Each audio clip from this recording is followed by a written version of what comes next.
Preface from Will and Ariel Durant. This postlude needs little preface.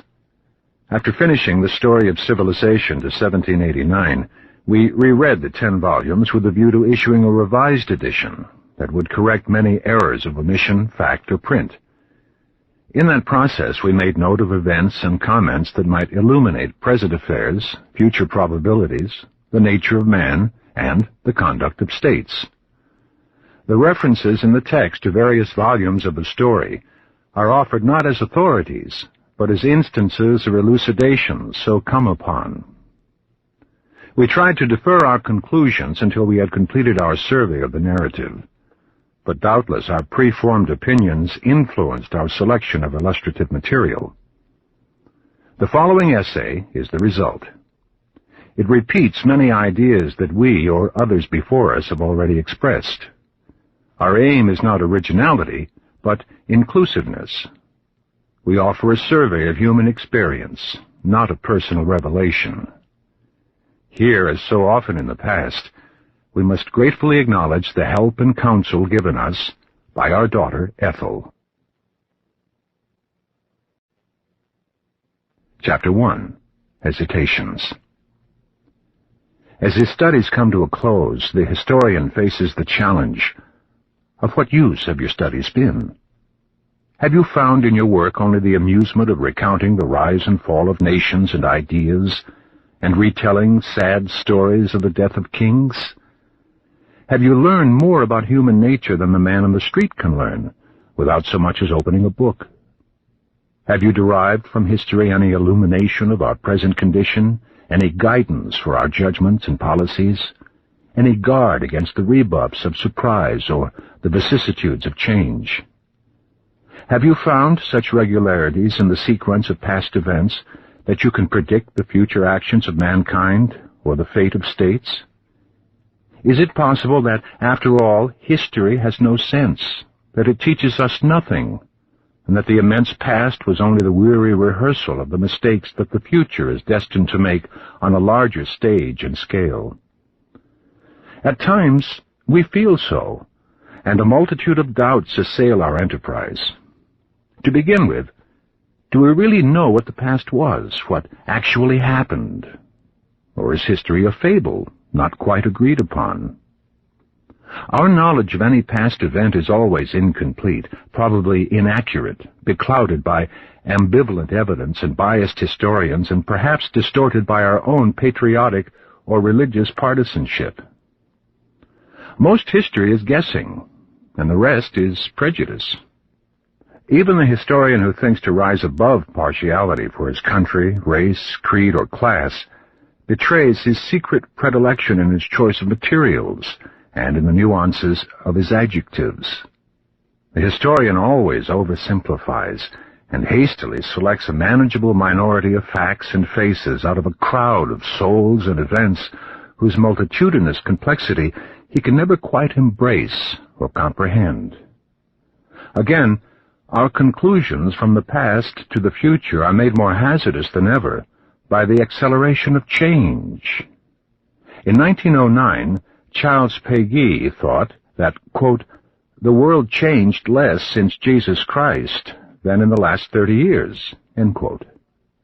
And perhaps some young doctor of philosophy and physics would now add that his science has changed more since 1909 than in all recorded time before. Every year, sometimes in war, every month, some new invention, method, or situation compels a fresh adjustment of behavior and ideas. Furthermore, an element of chance, perhaps of freedom, seems to enter into the conduct of metals and men. We are no longer confident that atoms, much less organisms, will respond in the future as we think they have responded in the past. The electrons, like Cowper's God, move in mysterious ways their wonders to perform, and some quirk of character or circumstance may upset natural equations, as when Alexander drank himself to death and let his new empire fall apart, 323 B.C., or as when Frederick the Great was saved from disaster by the accession of a Tsar infatuated with Prussian ways, 1762. Obviously, Historiography cannot be a science. It can only be an industry, an art, and a philosophy. An industry by ferreting out the facts, an art by establishing a meaningful order in the chaos of materials, a philosophy by seeking perspective and enlightenment. The present is the past rolled up for action, and the past is the present unrolled for understanding, or so we believe and hope. In philosophy, we try to see the part in the light of the whole. In the philosophy of history, we try to see this moment in the light of the past. We know that in both cases, this is a counsel of perfection. Total perspective is an optical illusion. We do not know the whole of man's history. There were probably many civilizations before the Sumerian or the Egyptian. We have just begun to dig. We must operate with partial knowledge and be provisionally content with probabilities. In history, as in science and politics, relativity rules, and all formulas should be suspect. History smiles at all attempts to force its flow into theoretical patterns or logical grooves. It plays havoc with our generalizations, breaks all our rules. History is Baroque. Perhaps within these limits, we can learn enough from history to bear reality patiently and to respect one another's delusions.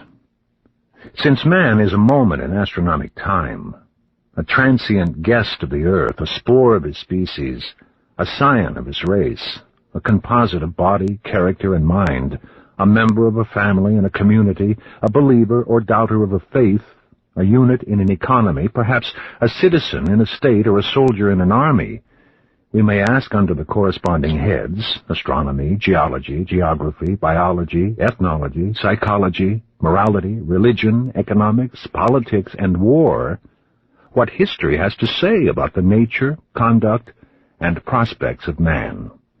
It is a precarious enterprise, and only a fool would try to compress 100 centuries into 100 pages of hazardous conclusions. We proceed. Chapter 2. History and the Earth.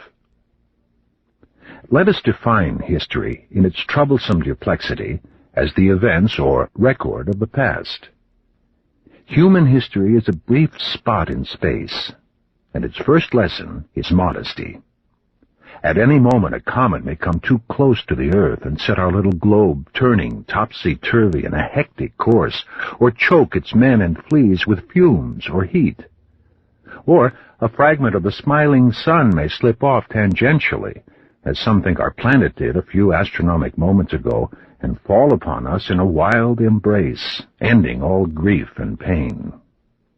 We accept these possibilities in our stride, and retort to the cosmos in the words of Pascal, quote, "When the universe has crushed him, man will still be nobler than that which kills him, because he knows that he is dying, and of its victory the universe knows nothing." End quote. History is subject to geology. Every day the sea encroaches somewhere upon the land, or the land upon the sea. Cities disappear under the water, and sunken cathedrals ring their melancholy bells. Mountains rise and fall in the rhythm of emergence and erosion. Rivers swell and flood or dry up, or change their course. Valleys become deserts, and isthmuses become straits. To the geologic eye, all the surface of the earth is a fluid form, and man moves upon it as insecurely as Peter walking on the waves to Christ. Climate no longer controls us as severely as Montesquieu and Buckle supposed, but it limits us. Man's ingenuity often overcomes geological handicaps. He can irrigate deserts and air-condition the Sahara. He can level or surmount mountains and terrace the hills with vines. He can build a floating city to cross the ocean, or gigantic birds to navigate the sky. But a tornado can ruin in an hour the city that took a century to build. An iceberg can overturn or bisect the floating palace and send 1,000 merrymakers gurgling to the great certainty. Let rain become too rare, and civilization disappears under sand, as in Central Asia. Let it fall too furiously, and civilization will be choked with jungle, as in Central America. Let the thermal average rise by 20 degrees in our thriving zones, and we should probably relapse into lethargic savagery. In a semi-tropical climate, a nation of 500 million souls may breed like ants, but enervating heat may subject it to repeated conquest by warriors from more stimulating habitats.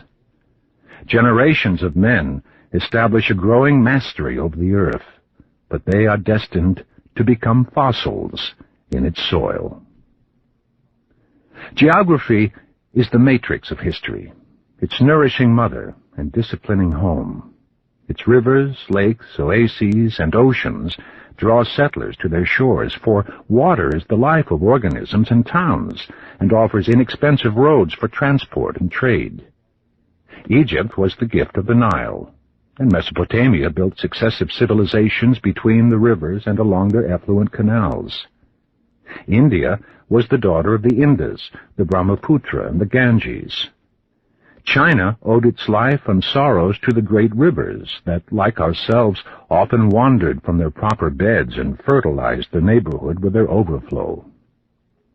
Italy adorned the valleys of the Tiber, the Arno, and the Po. Austria grew along the Danube, Germany along the Elbe and the Rhine, France along the Rhone, the Loire, and the Seine. Petra and Palmyra were nourished by oases in the desert. When the Greeks grew too numerous for their boundaries, they founded colonies along the Mediterranean, like frogs around a pond, said Plato, and along the Euxine or Black Sea.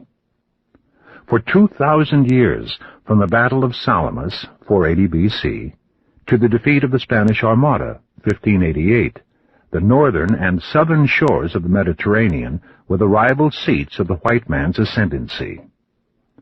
But in and after 1492, the voyages of Columbus and Vasco da Gama invited men to brave the oceans. The sovereignty of the Mediterranean was challenged. Genoa, Pisa, Florence, Venice declined. The Renaissance began to fade.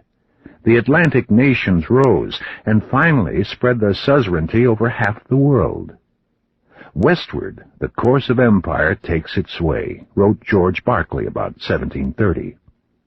Will it continue across the Pacific, exporting European and American industrial and commercial techniques to China, as formerly to Japan? Will Oriental fertility, working with the latest Occidental technology, bring the decline of the West?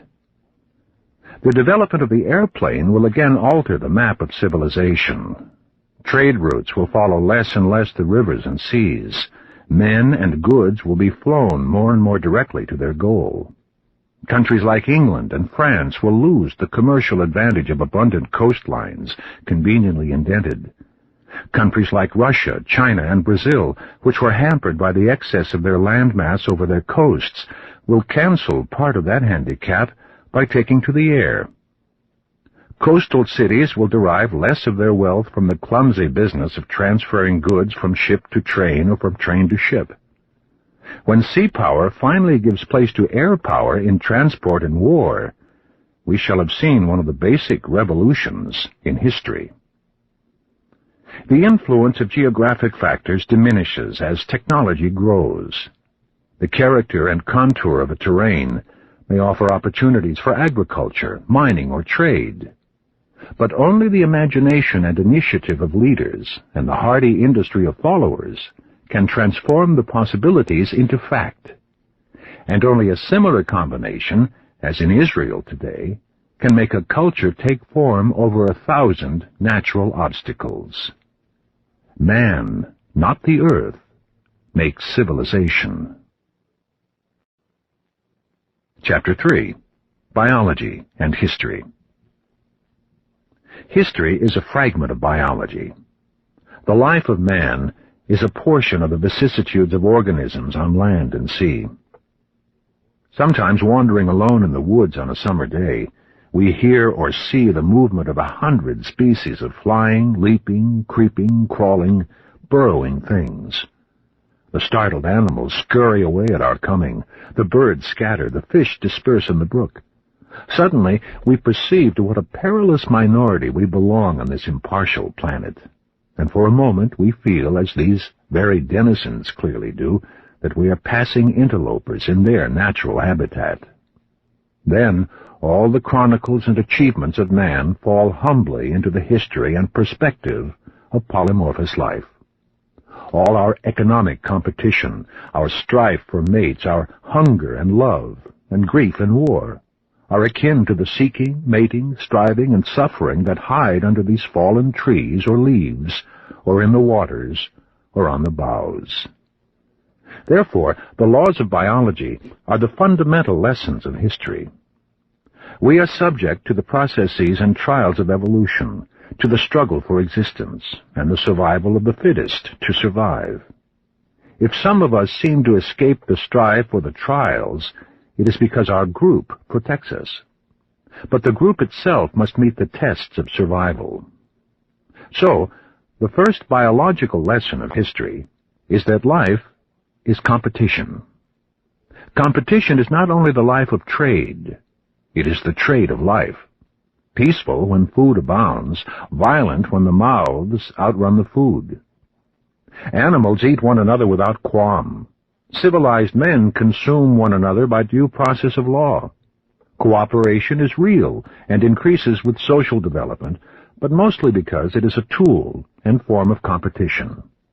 We cooperate in our group, our family, community, club, church, party, race, in quotes, or nation, in order to strengthen our group in its competition with other groups. Competing groups have the qualities of competing individuals: acquisitiveness, pugnacity, partisanship, pride. Our states, being ourselves multiplied, are what we are. They write our natures in bolder type and do our good and evil on an elephantine scale. We are acquisitive, greedy, and pugnacious, because our blood remembers millenniums through which our forebears had to chase and fight and kill in order to survive, and had to eat to their gastric capacity for fear they should not soon capture another feast. War is a nation's way of eating.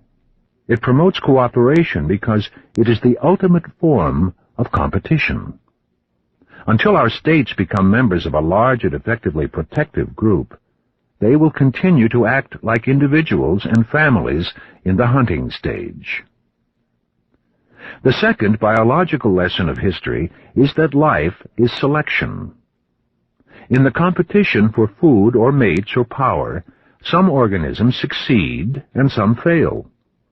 In the struggle for existence, some individuals are better equipped than others to meet the tests of survival. Since nature, here meaning total reality and its processes, has not read very carefully the American Declaration of Independence or the French Revolutionary Declaration of the Rights of Man, we are all born unfree and unequal, subject to our physical and psychological heredity, and to the customs and traditions of our group, diversely endowed in health and strength, in mental capacity, and qualities of character. Nature loves difference as the necessary material of selection and evolution. Identical twins differ in 100 ways, and no two peas are alike. Inequality is not only natural and inborn, it grows with the complexity of civilization. Hereditary inequalities breed social and artificial inequalities. Every invention or discovery is made or seized by the exceptional individual and makes the strong stronger, the weak relatively weaker than before. Economic development specializes functions, differentiates abilities, and makes men unequally valuable to their group. If we knew our fellow men thoroughly, we could select 30% of them whose combined ability would equal that of all the rest. Life and history do precisely that, with a sublime injustice reminiscent of Calvin's God. Nature smiles at the union of freedom and equality in our utopias, for freedom and equality are sworn and everlasting enemies, and when one prevails, the other dies. Leave men free, and their natural inequalities will multiply almost geometrically, as in England and America in the 19th century under laissez-faire. To check the growth of inequality, liberty must be sacrificed, as in Russia after 1917. Even when repressed, inequality grows. Only the man who is below the average in economic ability desires equality. Those who are conscious of superior ability desire freedom, and in the end, superior ability has its way. Utopias of equality are biologically doomed, and the best that the amiable philosopher can hope for is an approximate equality of legal justice and educational opportunity. A society in which all potential abilities are allowed to develop and function will have a survival advantage in the competition of groups. This competition becomes more severe as the destruction of distance intensifies the confrontation of states. The third biological lesson of history is that life must breed. Nature has no use for organisms, variations, or groups that cannot reproduce abundantly. She has a passion for quantity as prerequisite to the selection of quality. She likes large litters and relishes the struggle that picks the surviving few. Doubtless she looks on approvingly at the upstream race of 1,000 sperms to fertilize one ovum. She is more interested in the species than in the individual, and makes little difference between civilization and barbarism.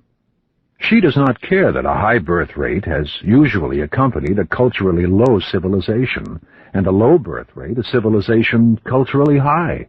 And she, here meaning nature as the process of birth, variation, competition, selection, and survival, sees to it that a nation with a low birth rate shall be periodically chastened by some more virile and fertile group. Gaul survived against the Germans through the help of Roman legions in Caesar's days, and through the help of British and American legions in our time. When Rome fell, the Franks rushed in from Germany and made Gaul France.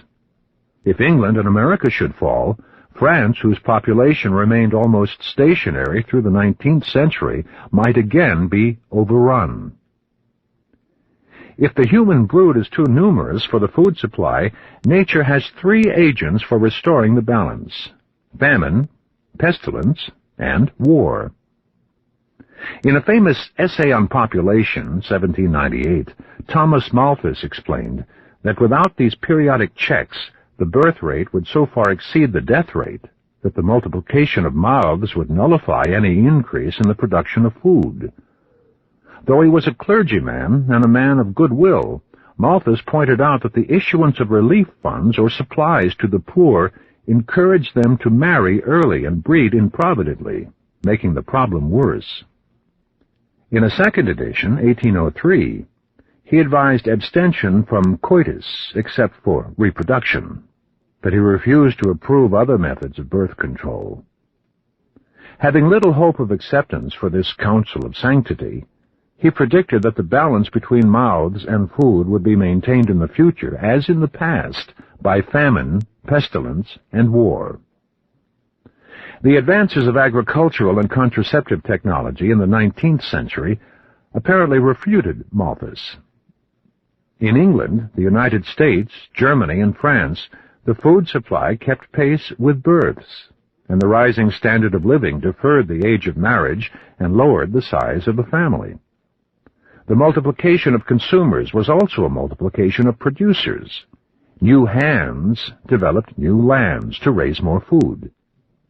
The recent spectacle of Canada and the United States exporting millions of bushels of wheat while avoiding famine and pestilence at home seemed to provide a living answer to Malthus. If existing agricultural knowledge were everywhere applied, the planet could feed twice its present population. Malthus would answer, of course, that this solution merely postpones the calamity. There is a limit to the fertility of the soil.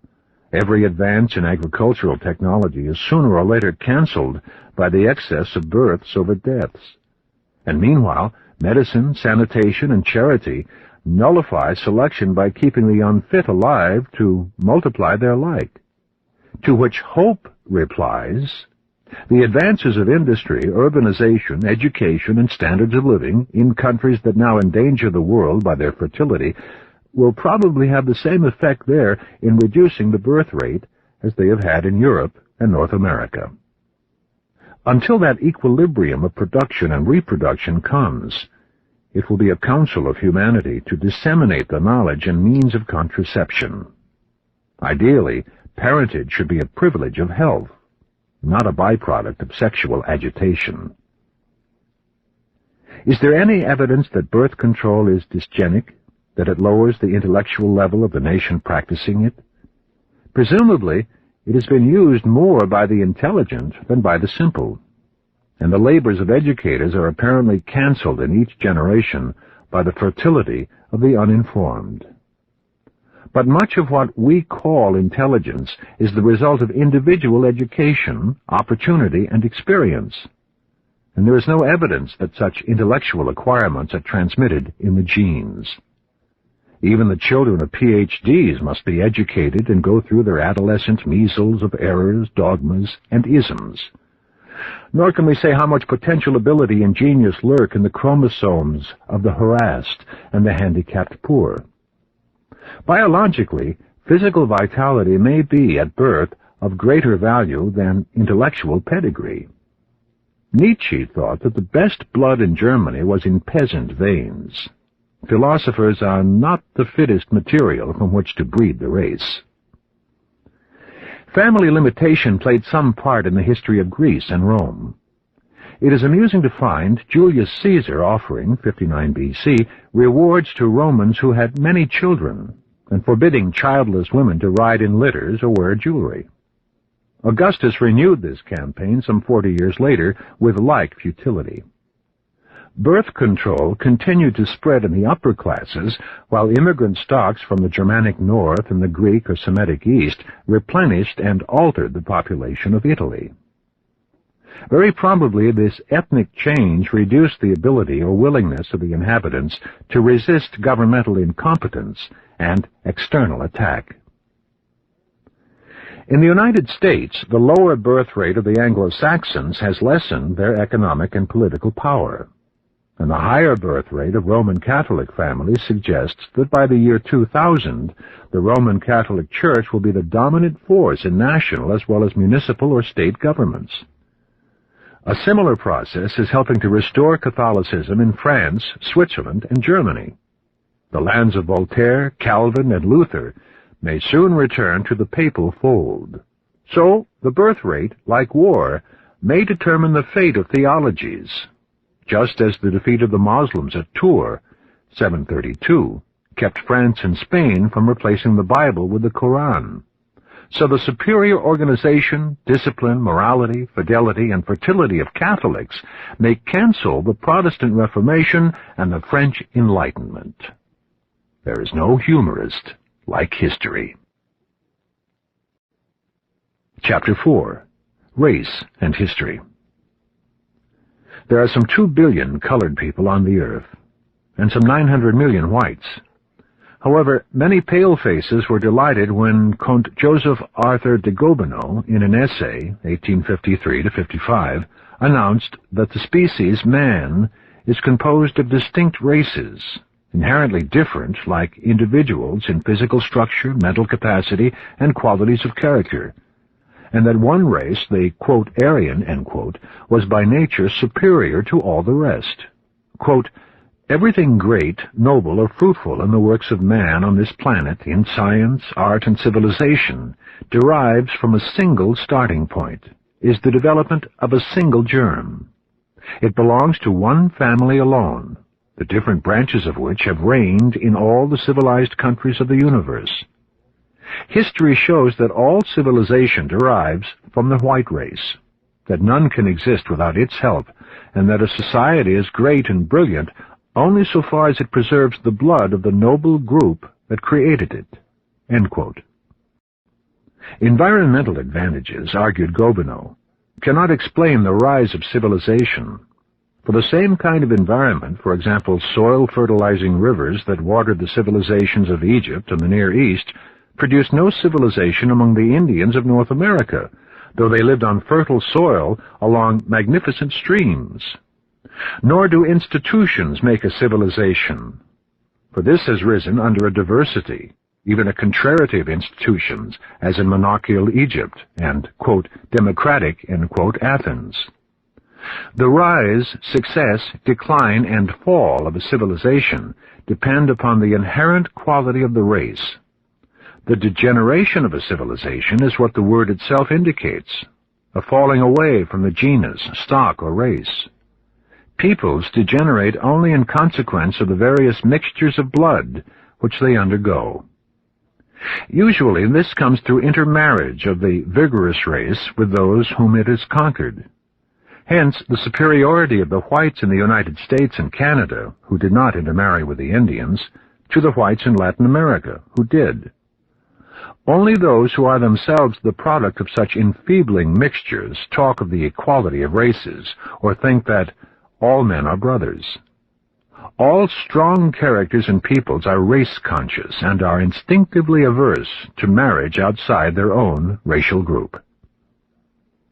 In 1899, Houston Stewart Chamberlain, an Englishman who had made Germany his home, published The Foundations of the 19th Century, which narrowed the creative race from Aryans to Teutons. Quote, "True history begins from the moment when the German, with mighty hand, seizes the inheritance of antiquity." End quote. Dante's face struck Chamberlain as characteristically German. He thought he heard unmistakably German accents in St. Paul's epistle to the Galatians, and though he was not quite sure that Christ was a German, he was confident that, quote, "whoever maintains that Christ was a Jew is either ignorant or dishonest," end quote. German writers were too polite to contradict their guest. Treitschke and Bernardi admitted that the Germans were the greatest of modern peoples. Wagner put the theory to music. Alfred Rosenberg made German blood and soil the inspiring myth of the 20th century. And Adolf Hitler, on this basis, roused the Germans to slaughter a people and to undertake the conquest of Europe. An American, Madison Grant, in The Passing of the Great Race, 1916, confined the achievements of civilization to that branch of the Aryans which he called Nordics, Scandinavians, Scythians, Baltic Germans, Englishmen, and Anglo-Saxon Americans. Cooled to hardness by northern winters, one or another tribe of these fair-haired, blue-eyed, quote, blonde beasts, end quote, swept down through Russia and the Balkans into the lazy and lethargic South in a series of conquests marking the dawn of recorded history. According to Grant, the, quote, Sake, end quote, Scythians invaded India, developed Sanskrit as an Indo-European language, and established the caste system to prevent their deterioration through intermarriage with dark native stocks. The Cimmerians poured over the Caucasus into Persia, the Phrygians into Asia Minor, the Achaeans and Dorians into Greece and Crete, the Umbrians and Oscans into Italy. Everywhere the Nordics were adventurers, warriors, disciplinarians. They made subjects or slaves of the temperamental, unstable, and indolent Mediterranean peoples of the south, and they intermarried with the intermediate, quiet, and acquiescent Alpine stocks to produce the Athenians of the Periclean apogee and the Romans of the Republic. The Dorians intermarried least and became the Spartans, a martial Nordic caste ruling Mediterranean Helots. Intermarriage weakened and softened the Nordic stock in Attica and led to the defeat of Athens by Sparta in the Peloponnesian War, and the subjugation of Greece by the purer Nordics of Macedonia and Republican Rome. In another inundation of Nordics from Scandinavia and northern Germany, Goths and Vandals conquered imperial Rome. Angles and Saxons conquered England and gave it a new name. Franks conquered Gaul and gave it their name. Still later, the Nordic Normans conquered France, England, and Sicily. The Nordic Lombards followed their long beards into Italy, intermarried and vitalized Milan and Florence into a Renaissance. Nordic Varangians conquered Russia and ruled it till 1917. Nordic Englishmen colonized America and Australia, conquered India, and set their sentinels in every major Asiatic port. In our time, Grant mourned, this Nordic race is abandoning its mastery. It lost its footing in France in 1789. As Camille Desmoulins told his café audience, the revolution was a revolt of the indigenous Gauls, Alpines, against the Teutonic Franks, who had subjugated them under Clovis and Charlemagne. The Crusades, the 30 Years' War, the Napoleonic Wars, the First World War, depleted the Nordic stock and left it too thin to resist the higher birth rate of Alpine and Mediterranean peoples in Europe and America. By the year 2000, Grant predicted, the Nordics will have fallen from power, and with their fall, Western civilization will disappear in a new barbarism, welling up everywhere from within and from without. He wisely conceded that the Mediterranean race, while inferior in bodily stamina to both the Nordics and the Alpines, has proved superior in intellectual and artistic attainments. To it must go the credit for the classic flowering of Greece and Rome.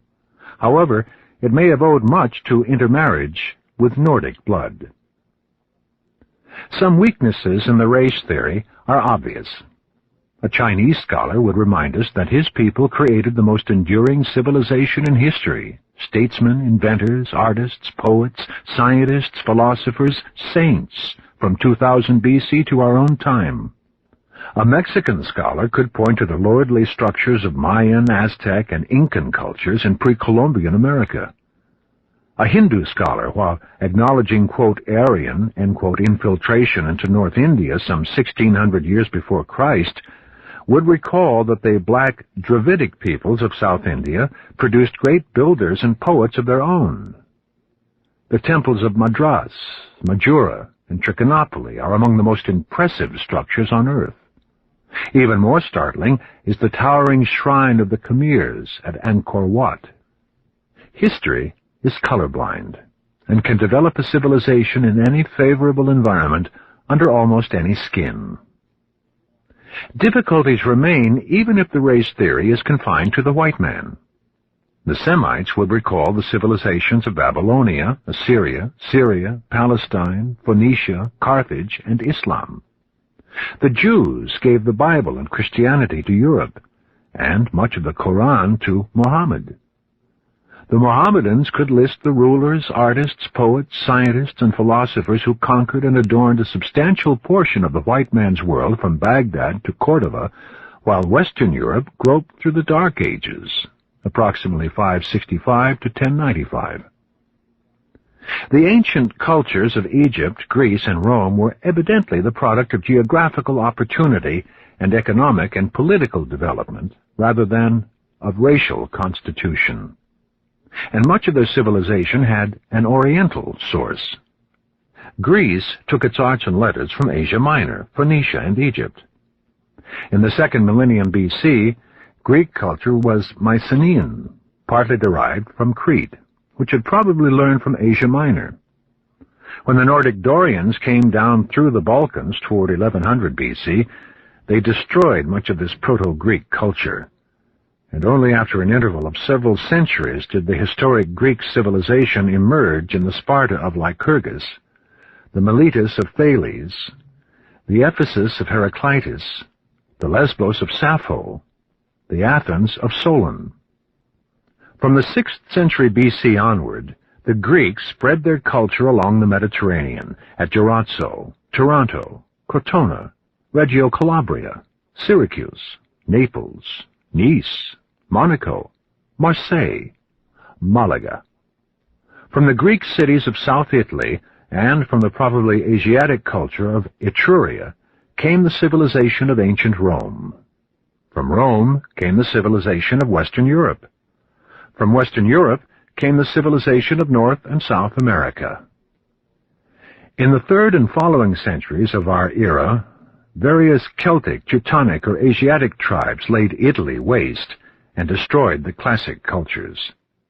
The South creates the civilizations, the North conquers them, ruins them, borrows from them, spreads them. This is one summary of history.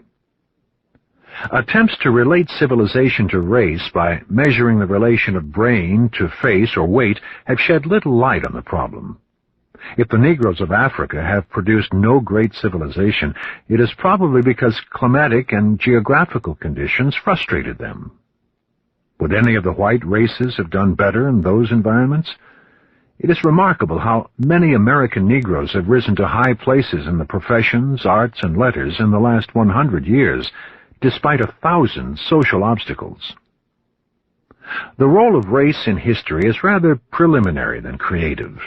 Varied stocks entering some locality from diverse directions at diverse times mingle their blood, traditions, and ways with one another or with the existing population, like two diverse pools of genes coming together in sexual reproduction. Such an ethnic mixture may in the course of centuries produce a new type, even a new people, so Celts, Romans, Angles, Saxons, Jutes, Danes, and Normans fused to produce Englishmen. When the new type takes form, its cultural expressions are unique and constitute a new civilization, a new physiognomy, character, language, literature, religion, morality, and art. It is not the race that makes the civilization. It is the civilization that makes the people. Circumstances, geographical, economic, and political, create a culture, and the culture creates a human type. The Englishman does not so much make English civilization as it makes him. If he carries it wherever he goes and dresses for dinner in Timbuktu, it is not that he is creating his civilization there anew, but that he acknowledges even there its mastery over his soul. In the long run, such differences of tradition or type yield to the influence of environment. Northern peoples take on the characteristics of southern peoples after living for generations in the tropics, and the grandchildren of peoples coming up from the leisurely south fall into the quicker tempo of movement and mind which they find in the north. Viewed from this point, American civilization is still in the stage of racial mixture. Between 1700 and 1848, white Americans north of Florida were mainly Anglo-Saxon, and their literature was a flowering of Old England on New England soil. After 1848, the doors of America were open to all white stocks. A fresh racial fusion began, which will hardly be complete for centuries to come. When out of this mixture a new homogeneous type is formed, America may have its own language, as different from English as Spanish is from Italian. Its indigenous literature, its characteristic arts, already these are visibly or raucously on their way. Racial antipathies have some roots in ethnic origin, but they are also generated, perhaps predominantly, by differences of acquired culture, of language, dress, habits, morals, or religion. There is no cure for such antipathies except a broadened education. A knowledge of history may teach us that civilization is a cooperative product, that nearly all peoples have contributed to it. It is our common heritage and debt, and the civilized soul will reveal itself in treating every man or woman, however lowly, as a representative of one of these creative and contributory groups. Chapter 5. Character and History.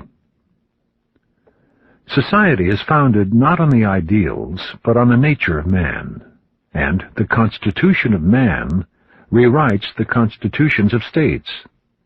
But what is the constitution of man? We may define human nature as the fundamental tendencies and feelings of mankind. The most basic tendencies we shall call instincts, though we recognize that much doubt has been cast upon their inborn quality. We might describe human nature through the table of character elements printed on the inside cover of this package. In this analysis, human beings are normally equipped by nature, here meaning heredity, with 6 positive and 6 negative instincts, whose function it is to preserve the individual, the family, the group, or the species. In positive personalities, the positive tendencies predominate, but most individuals are armed with both sets of instincts, to meet or to avoid, according to mood or circumstance, the basic challenges or opportunities of life. Each instinct generates habits and is accompanied by feelings. Their totality is the nature of man.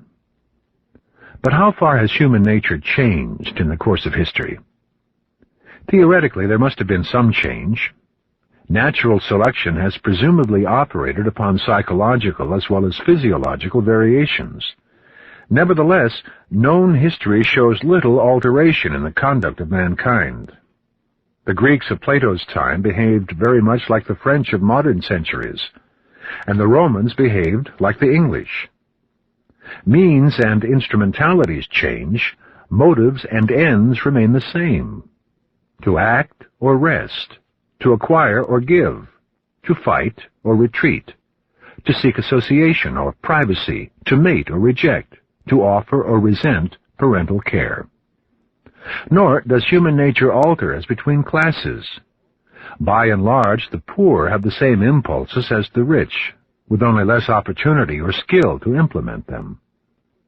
Nothing is clearer in history than the adoption by successful rebels of the methods they were accustomed to condemn in the forces they deposed. Evolution in man during recorded time has been social rather than biological. It has proceeded not by heritable variations in the species, but mostly by economic, political, intellectual, and moral innovation transmitted to individuals and generations by imitation, custom, or education. Custom and tradition within a group correspond to type and heredity in the species, and to instincts in the individual. They are ready adjustments to typical and frequently repeated situations. New situations, however, do arise, requiring novel, unstereotyped responses. Hence, development in the higher organisms requires a capacity for experiment and innovation. The social correlates of variation and mutation. Social evolution is an interplay of custom with origination. Here, the initiative individual, the great man, the hero, the genius, regains his place as a formative force in history. He is not quite the god that Carlyle described. He grows out of his time and land and is the product and symbol of events, as well as their agent and voice. Without some situation requiring a new response, his new ideas would be untimely and impracticable. When he is a hero of action, the demands of his position and the exaltation of crisis develop and inflate him to such magnitude and powers as would in normal times have remained potential and untapped. But he is not merely an effect. Events take place through him as well as around him. His ideas and decisions enter vitally into the course of history. At times his eloquence, like Churchill's, may be worth 1,000 regiments. His foresight in strategy and tactics, like Napoleon's, may win battles and campaigns and establish states. If he is a prophet like Muhammad, wise in the means of inspiring men, his words may raise a poor and disadvantaged people to unpremeditated ambitions and surprising power. A Pasteur, a Morse, an Edison, a Ford, a Wright, a Marx, a Lenin, a Mao Zedong, are the effects of numberless causes, and causes of endless effects. In our table of character elements, imitation is opposed to innovation, but in vital ways it cooperates with it. As submissive natures unite with masterful individuals to make the order and operation of a society, so the imitative majority follows the innovating minority, and this follows the originative individual in adapting new responses to the demands of environment or survival. History, in the large, is the conflict of minorities. The majority applauds the victor and supplies the human material of social experiment. Intellect is therefore a vital force in history, but it can also be a dissolvent and destructive power. Out of every 100 new ideas, 99 or more will probably be inferior to the traditional responses which they propose to replace. No one man, however brilliant or well-informed, can come in one lifetime to such fullness of understanding as to safely judge and dismiss the customs or institutions of his society. For these are the wisdom of generations after centuries of experiment in the laboratory of history. A youth boiling with hormones will wonder why he should not give full freedom to his sexual desires, and if he is unchecked by custom, morals, or laws, he may ruin his life before he matures sufficiently to understand that sex is a river of fire that must be banked and cooled by 100 restraints if it is not to consume in chaos both the individual and the group. So, the conservative who resists change is as valuable as the radical who proposes it. Perhaps as much more valuable as roots are more vital than grafts. It is good that new ideas should be heard, for the sake of the few that can be used, but it is also good that new ideas should be compelled to go through the mill of objection, opposition, and contumely. This is the trial heat which innovations must survive before being allowed to enter the human race. It is good that the old should resist the young, and that the young should prod the old. Out of this tension, as out of the strife of the sexes and the classes, comes a creative tensile strength, a stimulated development, a secret and basic unity, and movement of the whole. Chapter 6. Morals and History. Morals are the rules by which a society exhorts, as laws are the rules by which it seeks to compel, its members and associations to behavior consistent with its order, security, and growth. So for 16 centuries, the Jewish enclaves in Christendom maintained their continuity and internal peace by a strict and detailed moral code, almost without help from the state and its laws. A little knowledge of history stresses the variability of moral codes and concludes that they are negligible because they differ in time and place, and sometimes contradict each other. A larger knowledge stresses the universality of moral codes and concludes to their necessity. Moral codes differ because they adjust themselves to historical and environmental conditions. If we divide economic history into 3 stages, hunting, agriculture, industry, we may expect that the moral code of one stage will be changed in the next. In the hunting stage, a man had to be ready to chase and fight and kill. When he had caught his prey, he ate to the cubic capacity of his stomach, being uncertain when he might eat again. Insecurity is the mother of greed, as cruelty is the memory, if only in the blood, of a time when the test of survival, as now between states, was the ability to kill. Presumably the death rate in men, so often risking their lives in the hunt, was higher than in women. Some men had to take several women, and every man was expected to help women to frequent pregnancy. Pugnacity, brutality, greed, and sexual readiness were advantages in the struggle for existence. Probably every vice was once a virtue, that is, a quality making for the survival of the individual, the family, or the group. Man's sins may be the relics of his rise, rather than the stigmata of his fall. History does not tell us just when man passed from hunting to agriculture, perhaps in the Neolithic age, and through the discovery that grain could be sown to add to the spontaneous growth of wild wheat. We may reasonably assume that the new regime demanded new virtues and changed some old virtues into vices.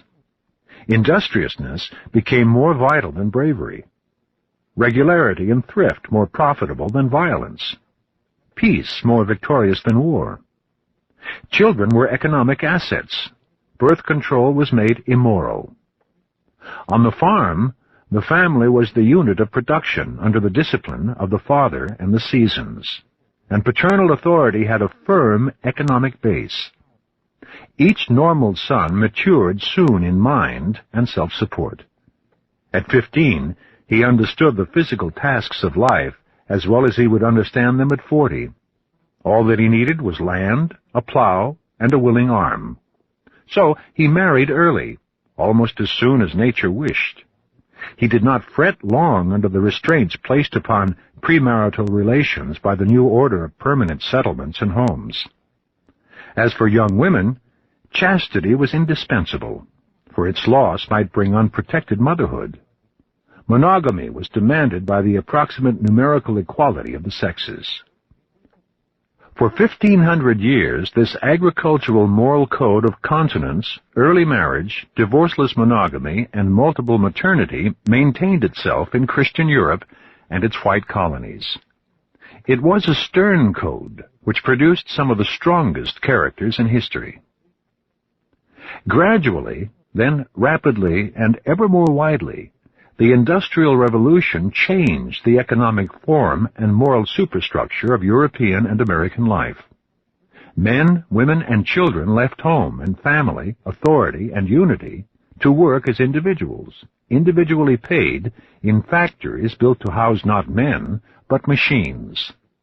Every decade, the machines multiplied and became more complex.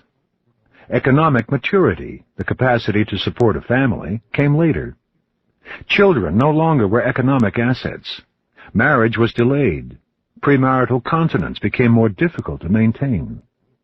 The city offered every discouragement to marriage, but it provided every stimulus and facility for sex. Women were emancipated, that is, industrialized, and contraceptives enabled them to separate intercourse from pregnancy. The authority of father and mother lost its economic base to the growing individualism of industry. The rebellious youth was no longer constrained by the surveillance of the village. He could hide his sins in the protective anonymity of the city crowd. The progress of science raised the authority of the test tube over that of the crozier. The mechanization of economic production suggested mechanistic, materialistic philosophies. Education spread religious doubts.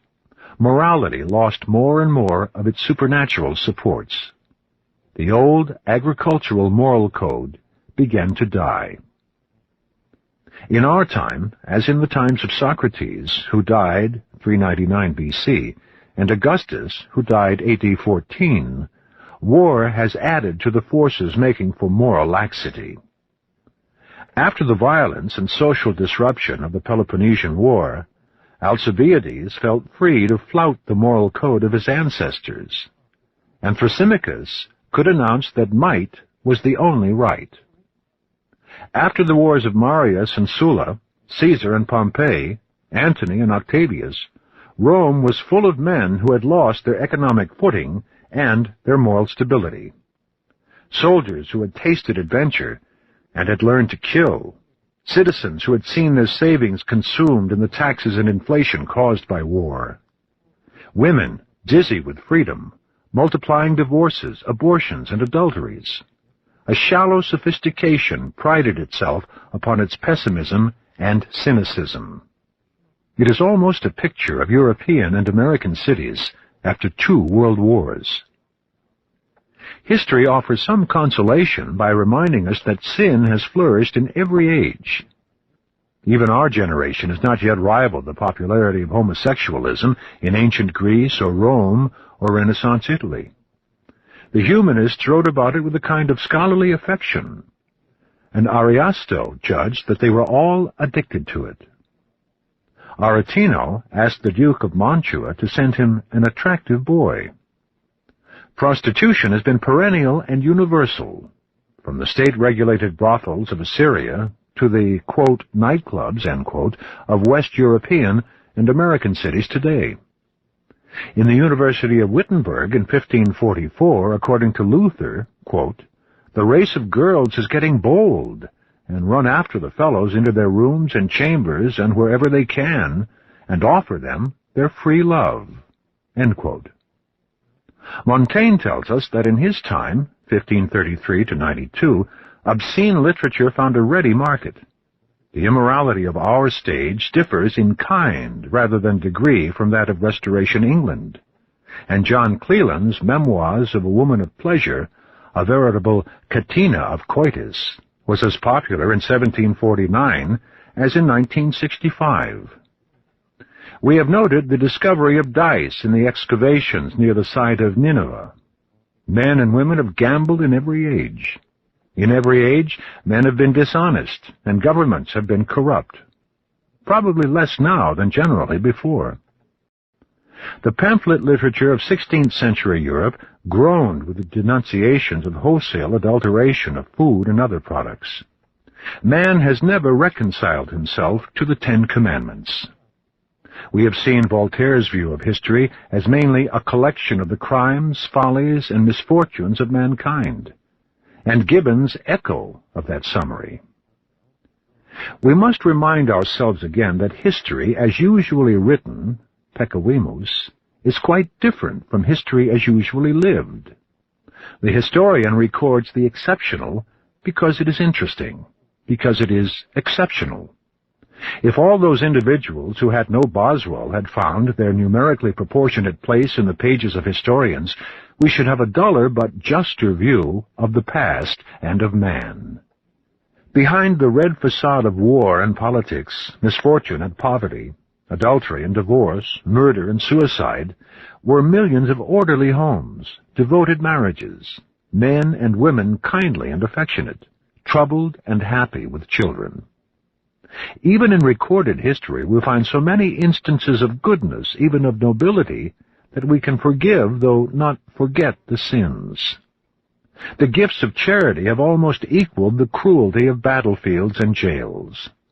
How many times, even in our sketchy narratives, we have seen men helping one another. Farinelli providing for the children of Domenico Scarlatti, diverse people succoring young Haydn, Cantalita playing for Johann Christian Bach's studies at Bologna, Joseph Black advancing money repeatedly to James Watt, Pückberg patiently lending and lending to Mozart. Who will dare to write a history of human goodness? So we cannot be sure that the moral laxity of our times is a herald of decay, rather than a painful or delightful transition between a moral code that has lost its agricultural basis and another that our industrial civilization has yet to forge into social order and normality. Meanwhile, history assures us that civilizations decay quite leisurely. For 250 years after moral weakening began in Greece with the Sophists, Hellenic civilization continued to produce masterpieces of literature and art. Roman morals began to, quote, decay, end quote, soon after the conquered Greeks passed into Italy, 146 B.C. But Rome continued to have great statesmen, philosophers, poets, and artists until the death of Marcus Aurelius, A.D. 180. Politically, Rome was at nadir when Caesar came, 60 B.C., and yet it did not quite succumb to the barbarians till A.D. 465. May we take as long to fall as did imperial Rome. Perhaps discipline will be restored in our civilization through the military training required by the challenges of war. The freedom of the part varies with the security of the whole. Individualism will diminish in America and England as geographical protection ceases. Sexual license may cure itself through its own excess. Our unmoored children may live to see order and modesty become fashionable. Clothing will be more stimulating than nudity. Meanwhile, much of our moral freedom is good. It is pleasant to be relieved of theological terrors, to enjoy without qualm the pleasures that harm neither others nor ourselves, and to feel the tang of the open air upon our liberated flesh. Chapter 7. Religion and History.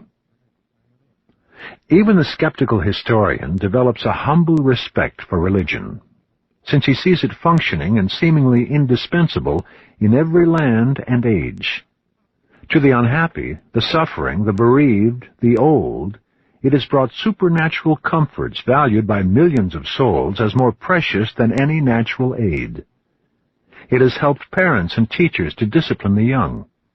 It has conferred meaning and dignity upon the lowliest existence, and through its sacraments has made for stability by transforming human covenants into solemn relationships with God. It has kept the poor, said Napoleon, from murdering the rich. For since the natural inequality of men dooms many of us to poverty or defeat, some supernatural hope may be the sole alternative to despair. Destroy that hope, and class war is intensified. Heaven and utopia are buckets in a well. When one goes down, the other goes up. When religion declines, communism grows. Religion does not seem at first to have had any connection with morals. Apparently, for we are merely guessing or echoing Petronius, who echoed Lucretius, quote, "It was fear that first made the gods," end quote. Fear of hidden forces in the earth, rivers, oceans, trees, winds, and sky. Religion became the propitiatory worship of these forces through offerings, sacrifice, incantation, and prayer. Only when priests used these fears and rituals to support morality and law did religion become a force vital and rival to the state. It told the people that the local code of morals and laws had been dictated by the gods. It pictured the god Thoth giving laws to Menes for Egypt, the god Shamash giving Hammurabi a code for Babylonia, Yahweh giving the 10 Commandments and 613 precepts to Moses for the Jews, and the divine nymph Egeria giving Numa Pompilius laws for Rome. Pagan cults and Christian creeds proclaimed that earthly rulers were appointed and protected by the gods. Gratefully, nearly every state shared its lands and revenues with the priests. Some recusants have doubted that religion ever promoted morality, since immorality has flourished even in the ages of religious domination.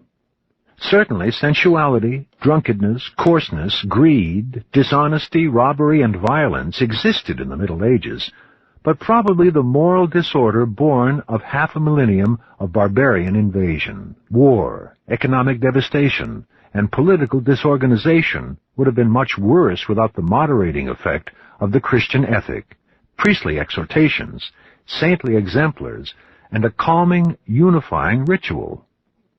The Roman Catholic Church labored to reduce slavery, family feuds, and national strife, to extend the intervals of truce and peace, and to replace trial by combat or ordeal with the judgments of established courts. It softened the penalties exacted by Roman or barbarian law, and vastly expanded the scope and organization of charity. Though the Church served the state, it claimed to stand above all states, as morality should stand above power. It taught men that patriotism, unchecked by a higher loyalty, can be a tool of greed and crime. Over all the competing governments of Christendom, it promulgated one moral law. Claiming divine origin and spiritual hegemony, the Church offered itself as an international court to which all rulers were to be morally responsible. The Emperor Henry IV recognized this claim by submitting to Pope Gregory VII at Canossa, 1077. And a century later, Innocent III raised the authority and prestige of the papacy to a height where it seemed that Gregory's ideal of a moral superstate had come to fulfillment. The majestic dream broke under the attacks of nationalism, skepticism, and human frailty. The Church was manned with men, who often proved biased, venal, or extortionate. France grew in wealth and power and made the papacy her political tool. Kings became strong enough to compel a pope to dissolve that Jesuit order which had so devotedly supported the popes. The Church stooped to fraud, as with pious legends, bogus relics, and dubious miracles. For centuries, it profited from a mythical donation of Constantine that had allegedly bequeathed Western Europe to Pope Sylvester I, who reigned from 314 to 335, and from false decretals, approximately 842, that forged a series of documents to give a sacred antiquity to papal omnipotence. More and more, the hierarchy spent its energies in promoting orthodoxy rather than morality, and the Inquisition almost fatally disgraced the Church. Even while preaching peace, the Church fomented religious wars in 16th century France and the 30 Years' War in 17th century Germany. It played only a modest part in the outstanding advance of modern morality, the abolition of slavery. It allowed the philosophers to take the lead in the humanitarian movements that have alleviated the evils of our time. History has justified the Church in the belief that the masses of mankind desire a religion rich in miracle, mystery, and myth. Some minor modifications may have been allowed in ritual, in ecclesiastical costume, and in episcopal authority, but the Church dares not alter the doctrines that reason smiles at, for such changes would offend and disillusion the millions whose hopes have been tied to inspiring and consolatory imaginations. No reconciliation is possible between religion and philosophy except through the philosopher's recognition that they have found no substitute for the moral function of the Church, and the ecclesiastical recognition of religious and intellectual freedom. Does history support a belief in God? If by God we mean not the creative vitality of nature, but a supreme being intelligent and benevolent, the answer must be a reluctant negative. Like other departments of biology, history remains at bottom a natural selection of the fittest individuals and groups in a struggle wherein goodness receives no favors, misfortunes abound, and the final test is the ability to survive. Add to the crimes, wars, and cruelties of man the earthquakes, storms, tornadoes, pestilences, tidal waves, and other, quote, acts of God, end quote, that periodically desolate human and animal life, and the total evidence suggests either a blind or an impartial fatality, with incidental and apparently haphazard scenes to which we subjectively ascribe order, splendor, beauty, or sublimity. If history supports any theology, this would be a dualism, like the Zoroastrian or Manichaean, a good spirit and an evil spirit battling for control of the universe and men's souls. These faiths and Christianity, which is essentially Manichaean, assured their followers that the good spirit would win in the end. But of this consummation, history offers no guarantee. Nature and history do not agree with our conceptions of good and bad. They define good as that which survives, and bad as that which goes under. And the universe has no prejudice in favor of Christ as against Genghis Khan. The growing awareness of man's minuscule place in the cosmos has furthered the impairment of religious belief. In Christendom, we may date the beginning of the decline from Copernicus, 1543. The process was slow, but by 1611 John Donne was mourning that the earth had become a mere suburb in the world, and that, quote, new philosophy calls all in doubt, end quote.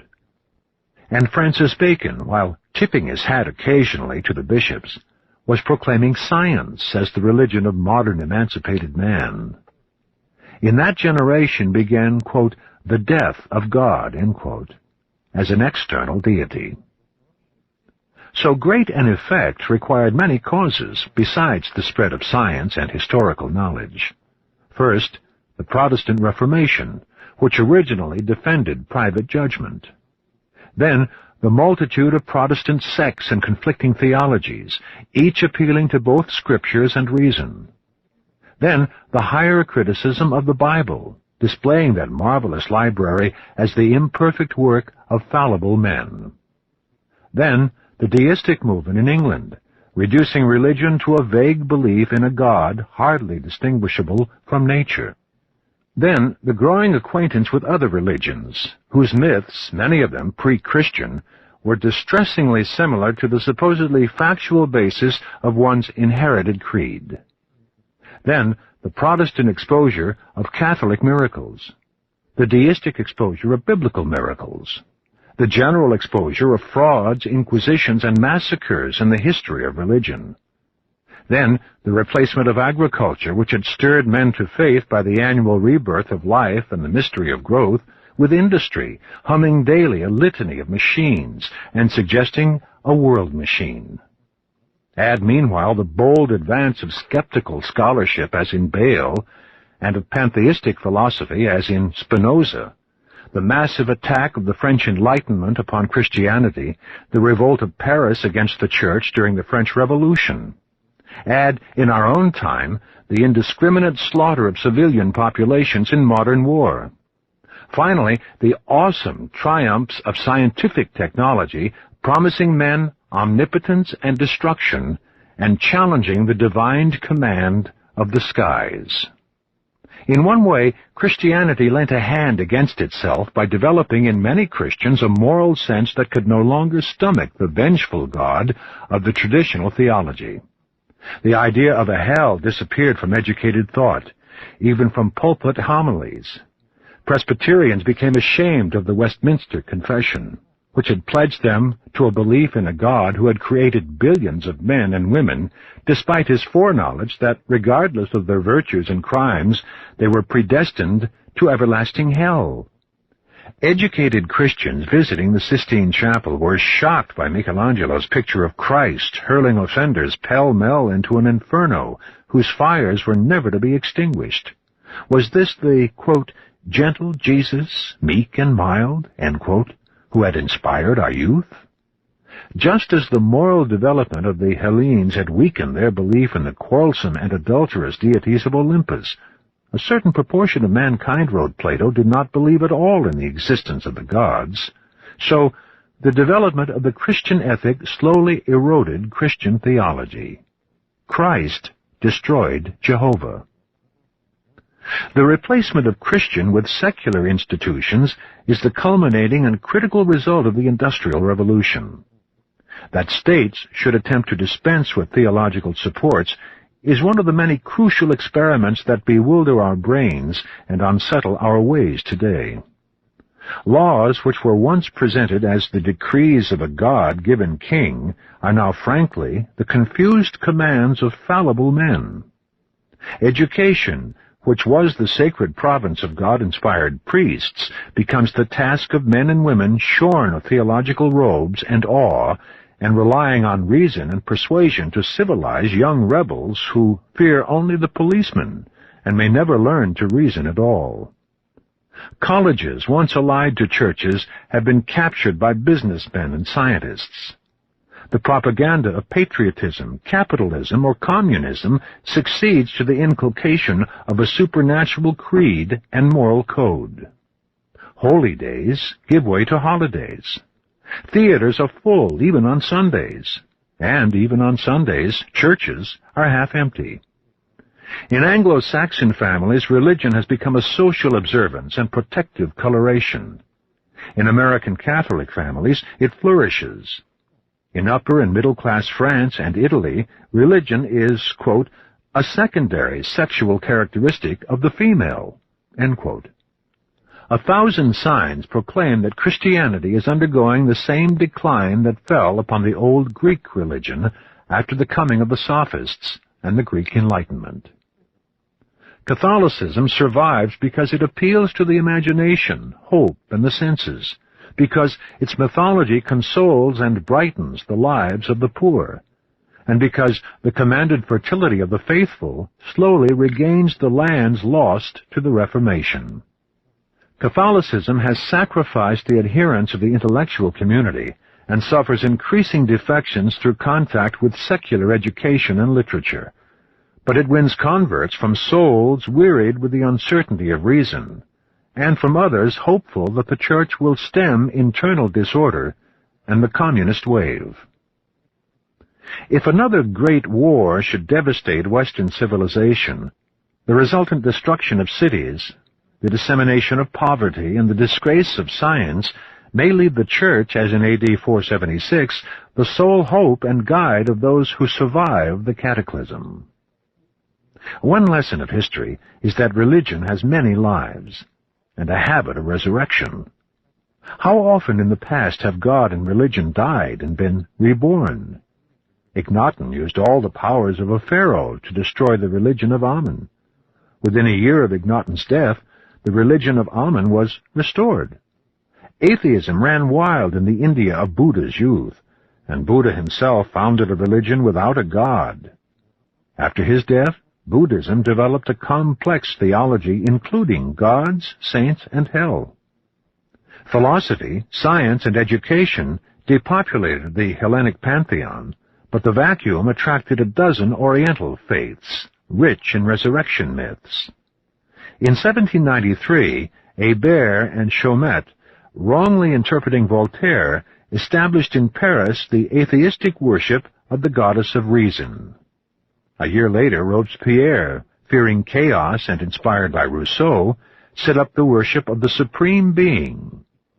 In 1801, Napoleon, versed in history, signed a concordat with Pius VII, restoring the Catholic Church in France. The irreligion of 18th century England disappeared under the Victorian Compromise with Christianity. The state agreed to support the Anglican Church, and the educated classes would muffle their skepticism on the tacit understanding that the Church would accept subordination to the state, and the parson would humbly serve the squire. In America, the rationalism of the Founding Fathers gave place to a religious revival in the 19th century. Puritanism and paganism, the repression and the expression of the senses and desires, alternate in mutual reaction in history. Generally, religion and Puritanism prevail in periods when the laws are feeble, and morals must bear the burden of maintaining social order. Skepticism and paganism, other factors being equal, progress as the rising power of law and government permits the decline of the church, the family, and morality, without basically endangering the stability of the state. In our time, the strength of the state has united with the several forces listed above to relax faith and morals and to allow paganism to resume its natural sway. Probably our excesses will bring another reaction. Moral disorder may generate a religious revival. Atheists may again, as in France after the debacle of 1870, send their children to Catholic schools to give them the discipline of religious belief. Hear the appeal of the agnostic Renan in 1866. Quote, "Let us enjoy the liberty of the sons of God, but let us take care lest we become accomplices in the diminution of virtue, which would menace society if Christianity were to grow weak. What should we do without it? If rationalism wishes to govern the world without regard to the religious needs of the soul, the experience of the French Revolution is there to teach us the consequences of such a blunder." End quote. Does history warrant Renan's conclusion that religion is necessary to morality? That a natural ethic is too weak to withstand the savagery that lurks under the civilization and emerges in our dreams, crimes, and wars? Joseph de Maistre answered, quote, "I do not know what the heart of a rascal may be. I know what is in the heart of an honest man. It is horrible." End quote. There is no significant example in history before our time of a society successfully maintaining moral life without the aid of religion. France, the United States, and some other nations have divorced their governments from all churches, but they have had the help of religion in keeping social order. Only a few communist states have not merely disassociated themselves from religion, but have repudiated its aid. And perhaps the apparent and provisional success of this experiment in Russia owes much to the temporary acceptance of communism as the religion, or as skeptics would say, the opium of the people, replacing the church as the vendor of comfort and hope. If the socialist regime should fail in its efforts to destroy relative poverty among the masses, this new religion may lose its fervor and efficacy, and the state may wink at the restoration of supernatural beliefs as an aid in quieting discontent. As long as there is poverty, there will be gods. Chapter 8. Economics and History. History, according to Karl Marx, is economics in action. The contest among individuals, groups, classes, and states for food, fuel, materials, and economic power. Political forms, religious institutions, cultural creations are all rooted in economic realities. So, the Industrial Revolution brought with it democracy, feminism, birth control, socialism, the decline of religion, the loosening of morals, the liberation of literature from dependence upon aristocratic patronage, the replacement of romanticism by realism in fiction, and the economic interpretation of history. The outstanding personalities in these movements were effects, not causes. Agamemnon, Achilles, and Hector would never have been heard of had not the Greeks sought commercial control of the Dardanelles. Economic ambition, not the face of Helen, quote, fairer than the evening air, clad in the beauty of 1,000 stars, end quote, launched 1,000 ships on Ilium. Those subtle Greeks knew how to cover naked economic truth with the fig leaf of a phrase. Unquestionably, the economic interpretation illuminates much history. The money of the Delian Confederacy built the Parthenon. The treasury of Cleopatra's Egypt revitalized the exhausted Italy of Augustus, gave Virgil an annuity, and Horace a farm. The Crusades, like the wars of Rome with Persia, were attempts of the West to capture trade routes to the East. The discovery of America was a result of the failure of the Crusades. The banking house of the Medici financed the Florentine Renaissance. The trade and industry of Nuremberg made Durant possible. The French Revolution came not because Voltaire wrote brilliant satires and Rousseau sentimental romances, but because the middle classes had risen to economic leadership, needed legislative freedom for their enterprise and trade, and itched for social acceptance and political power. Marx did not claim that individuals were always actuated by economic interest. He was far from imagining that material considerations led to Abelard's romance or the Gospel of Buddha or the poems of Keats.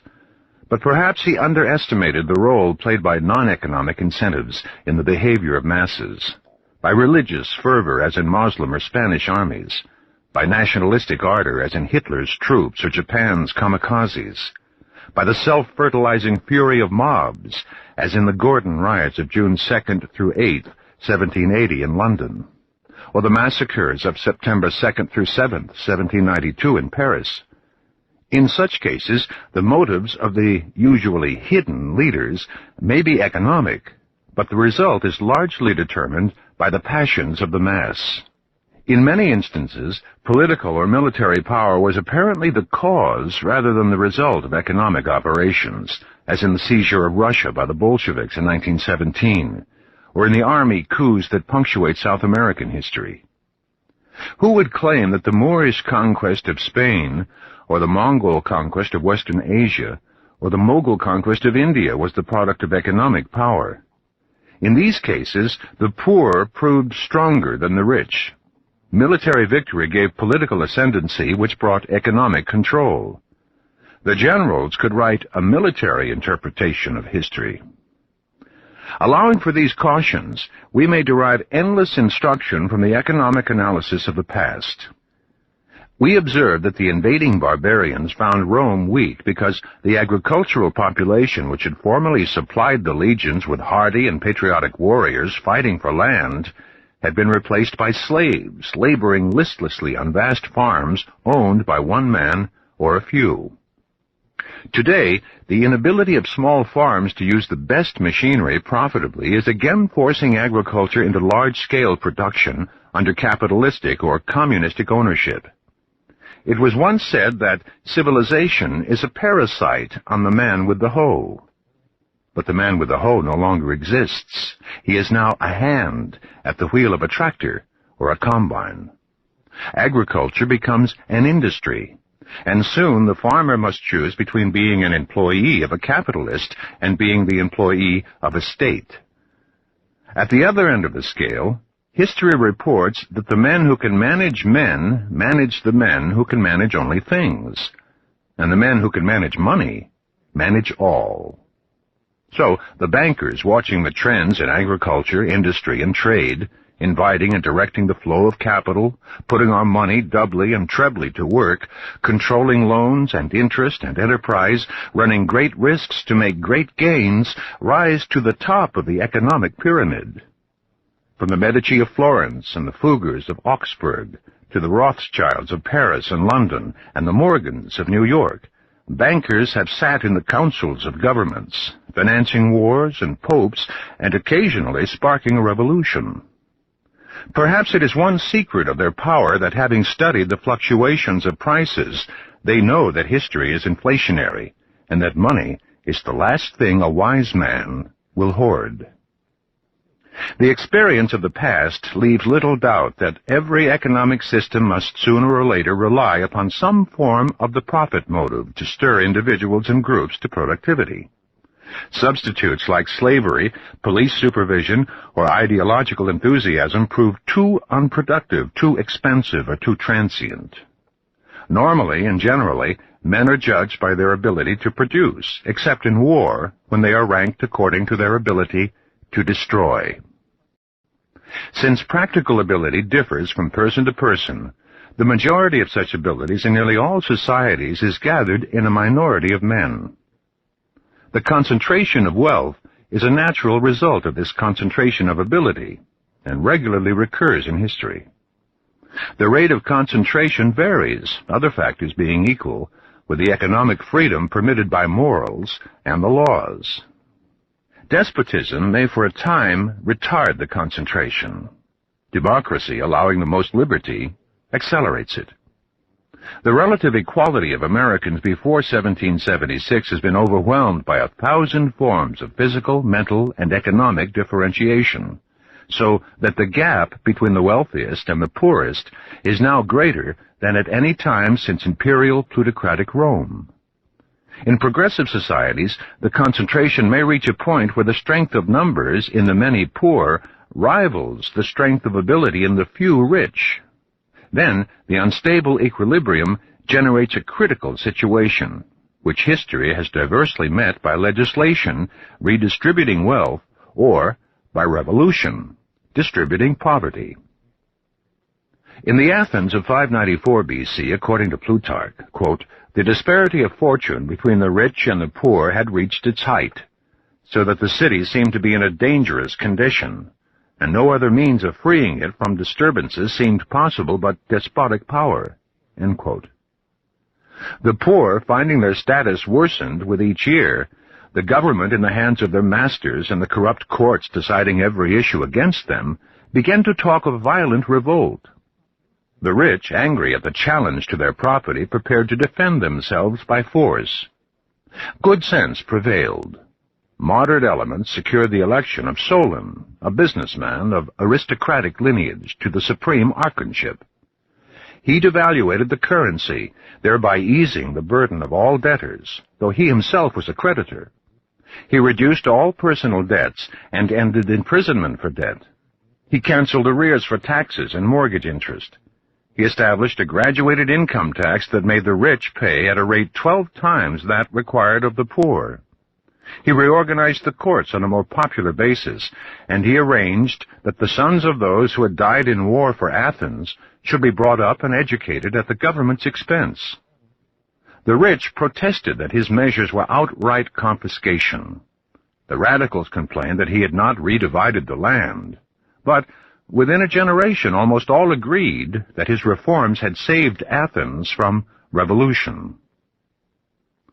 The Roman Senate, so famous for its wisdom, adopted an uncompromising course when the concentration of wealth approached an explosive point in Italy. The result was 100 years of class and civil war.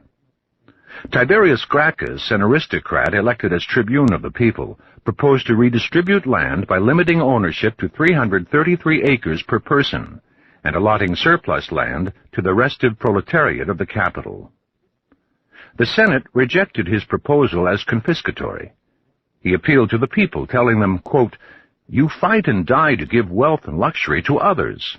You are called the masters of the world, but there is not a foot of ground that you can call your own."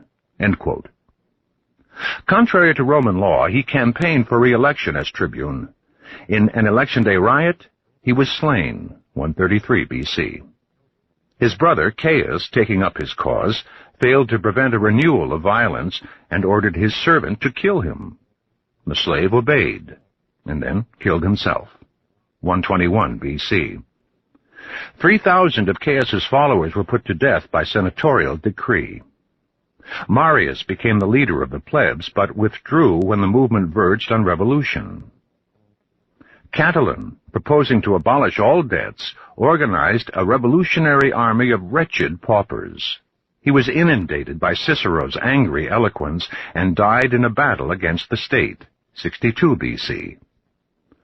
Julius Caesar attempted a compromise, but was cut down by the patricians, 44 BC, after 5 years of civil war. Mark Antony confused his support of Caesar's policies with personal ambitions and romance. Octavius defeated him at Actium and established the Principate that for 210 years, 30 BC to AD 180, maintained the Pax Romana between the classes, as well as among the states within the imperial frontiers. After the breakdown of political order in the Western Roman Empire AD 476, centuries of destitution were followed by the slow renewal and reconcentration of wealth, partly in the hierarchy of the Catholic Church. In one aspect, the Reformation was a redistribution of this wealth by the reduction of German and English payments to the Roman Church, and by the secular appropriation of ecclesiastical property and revenues. The French Revolution attempted a violent redistribution of wealth by jacqueries in the countryside and massacres in the cities, but the chief result was a transfer of property and privilege from the aristocracy to the bourgeoisie. The government of the United States in 1933 to 52 and 1960 to 65 followed Solon's peaceful methods and accomplished a moderate and pacifying redistribution. Perhaps someone had studied history. The upper classes in America cursed, complied, and resumed the concentration of wealth. We conclude that the concentration of wealth is natural and inevitable, and is periodically alleviated by violent or peaceable partial redistribution. In this view, all economic history is the slow heartbeat of the social organism, a vast systole and diastole of concentrating wealth and compulsive recirculation. Chapter 9. Socialism and History.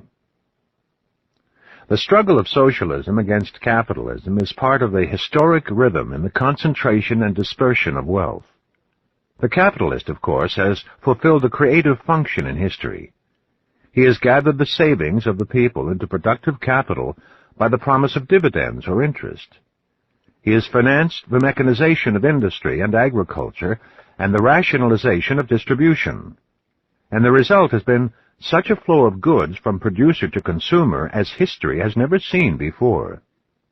He has put the liberal gospel of liberty to his use by arguing that businessmen left relatively free from transportation tolls and legislative regulation can give the public a greater abundance of food, homes, comfort, and leisure than has ever come from industries managed by politicians, manned by governmental employees, and supposedly immune to the laws of supply and demand. In free enterprise, the spur of competition and the zeal and zest of ownership arouse the productiveness and inventiveness of men. Nearly every economic ability sooner or later finds its niche and reward in the shuffle of talents and the natural selection of skills. And a basic democracy rules the process insofar as most of the articles to be produced and the services to be rendered are determined by public demand rather than by governmental decree. Meanwhile, competition compels the capitalist to exhaustive labor, and his products to ever-rising excellence. There is much truth in such claims today, but they do not explain why history so resounds with protests and revolts against the abuses of industrial mastery, price manipulation, business chicanery, and irresponsible wealth. These abuses must be hoary with age, for there have been socialistic experiments in a dozen countries and centuries. We read that in Sumeria, about 2100 BC, quote, the economy was organized by the state. Most of the arable land was the property of the crown. Laborers received rations from the crops delivered to the royal storehouses. For the administration of this vast state economy, a very differentiated hierarchy was developed, and records were kept of all deliveries and distributions of rations. Tens of thousands of clay tablets inscribed with such records were found in the capital itself, in Lagash Umma. Foreign trade also was carried out in the name of the central administration." End quote. In Babylonia, approximately 1750 B.C., the law code of Hammurabi fixed wages for herdsmen and artisans and the charges to be made by physicians for operations. In Egypt, under the Ptolemies, 323 B.C. to 30 B.C., the state owned the soil and managed agriculture. The peasant was told what land to till, what crops to grow. His harvest was measured and registered by government scribes, was threshed on royal threshing floors, and was conveyed by a living chain of fellaheen into the granaries of the king. The government owned the mines and appropriated the ore. It nationalized the production and sale of oil, salt, papyrus, and textiles. All commerce was controlled and regulated by the state. Most retail trade was in the hands of state agents selling state-produced goods. Banking was a government monopoly, but its operation might be delegated to private firms.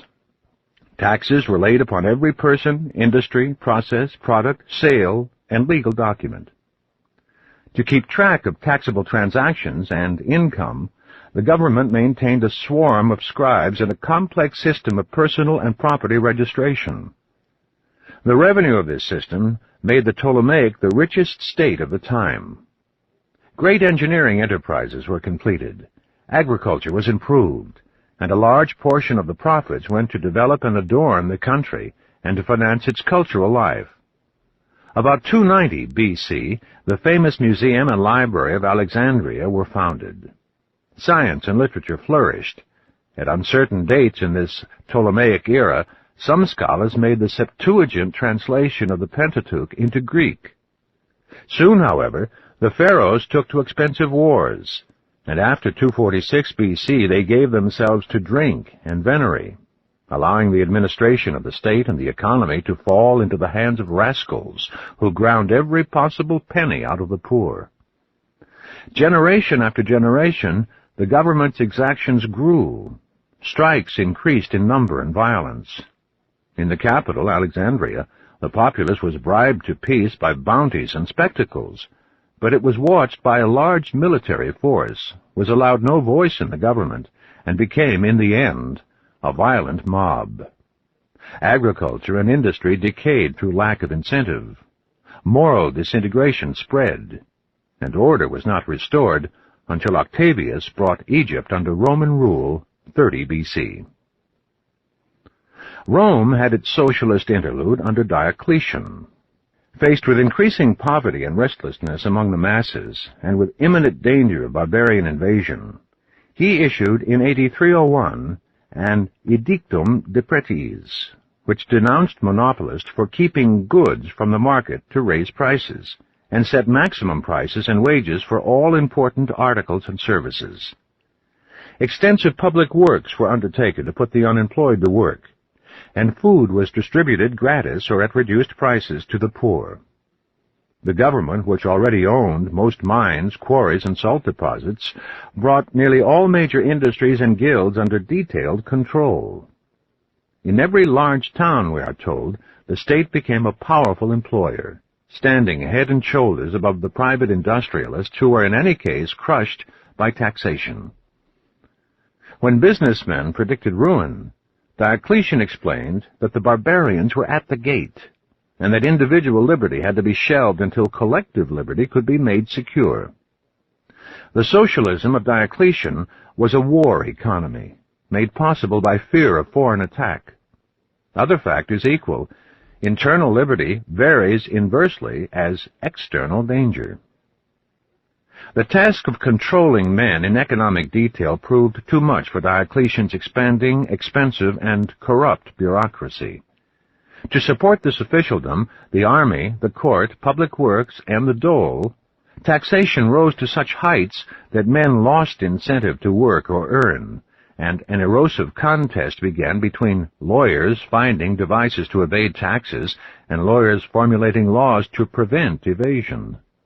Thousands of Romans, to escape the tax-gatherer, fled over the frontiers to seek refuge among the barbarians.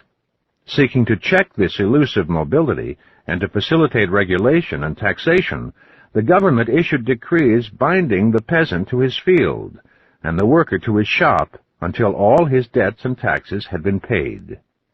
In this and other ways, medieval serfdom began. China has had several attempts at state socialism. Sima Qian, born approximately 145 BC, informs us that to prevent private individuals from, quote, reserving to their sole use the riches of the mountains and the sea in order to gain a fortune, and from putting the lower classes into subjugation to themselves, end quote, the Emperor Wu Di, who reigned 140 BC to 87 BC, nationalized the resources of the soil, extended governmental direction over transport and trade, laid a tax upon incomes, and established public works, including canals that bound the rivers together and irrigated the fields. The state accumulated stockpiles of goods, sold these when prices were rising, bought more when prices were falling. Thus, says Sima Qian, quote, the rich merchants and large shopkeepers would be prevented from making big profits, and prices would be regulated in the empire, end quote. For a time, we are told, China prospered as never before. A combination of, quote, acts of God, end quote, with human deviltry put an end to the experiment after the death of the emperor. Floods alternated with droughts, created tragic shortages, and raised prices beyond control. Businessmen protested that taxes were making them support the lazy and the incompetent. Harassed by the high cost of living, the poor joined the rich in clamoring for a return to the old ways, and some proposed that the inventor of the new system be boiled alive. The reforms were one by one rescinded, and were almost forgotten when they were revived by a Chinese philosopher king. Wang Mang, who ruled AD 9 to 23, was an accomplished scholar, a patron of literature, a millionaire who scattered his riches among his friends and the poor. Having seized the throne, he surrounded himself with men trained in letters, science, and philosophy. He nationalized the land, divided it into equal tracts among the peasants, and put an end to slavery. Like Wu Di, he tried to control prices by the accumulation or release of stockpiles. He made loans at low interest to private enterprise. The groups whose profits had been clipped by his legislation united to plot for his fall.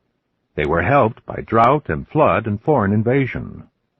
The rich Liu family put itself at the head of a general rebellion, slew Wang Mang, and repealed his legislation.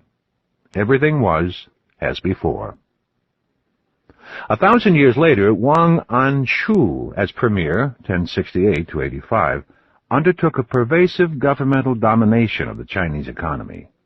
The state, he held, should take the entire management of commerce, industry, and agriculture into its own hands, with a view to succoring the working class and preventing them from being ground into the dust by the rich.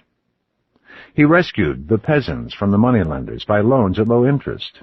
He encouraged new settlers by advancing them seed and other aid to be repaid out of the later yield of their land. He organized great engineering works to control floods and check unemployment. Boards were appointed in every district to regulate wages and prices. Commerce was nationalized. Pensions were provided for the aged, the unemployed, and the poor. Education and the examination system, by which admission to governmental office was determined, were reformed. Pupils threw away their textbooks of rhetoric, says a Chinese historian, and began to study primers of history, geography, and political economy. What undermined this experiment? First, high taxes laid upon all to finance a swelling band of governmental employees. Second, conscription of a male in every family to man the armies made necessary by barbarian invasions. Third, corruption in the bureaucracy. China, like other nations, was faced with a choice between private plunder and public graft.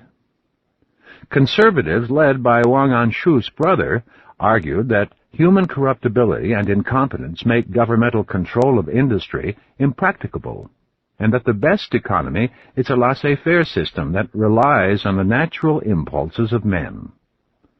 The rich, stung by the high taxation of their fortunes and the monopoly of commerce by the government, poured out their resources in a campaign to discredit the new system, to obstruct its enforcement, and to bring it to an end. This movement, well organized, exerted constant pressure upon the emperor. When another period of drought and flood was capped by the appearance of a terrifying comet, the Son of Heaven dismissed Wang Anshu, revoked his decrees, and called the opposition to power. The longest-lasting regime of socialism yet known to history was set up by the Incas in what we now call Peru, at some time in the 13th century. Basing their power largely on popular belief that the earthly sovereign was the delegate of the sun god, the Incas organized and directed all agriculture, labor, and trade. A governmental census kept account of materials, individuals, and income. Professional runners, using a remarkable system of roads, maintained the network of communication indispensable to such detailed rule over so large a territory. Every person was an employee of the state, and seems to have accepted this condition cheerfully as a promise of security and food. This system endured till the conquest of Peru by Pizarro in 1533. On the opposite slope of South America, in a Portuguese colony along the Uruguay River, 150 Jesuits organized 200,000 Indians into another socialistic society approximately 1620 to 1750. The ruling priests managed nearly all agriculture, commerce, and industry. They allowed each youth to choose among the trades they taught, but they required every able-bodied person to work 8 hours a day. They provided for recreation, arranged sports, dances, and choral performances of 1,000 voices, and trained orchestras that played European music. They also served as teachers, physicians, and judges, and devised a penal code that excluded capital punishment.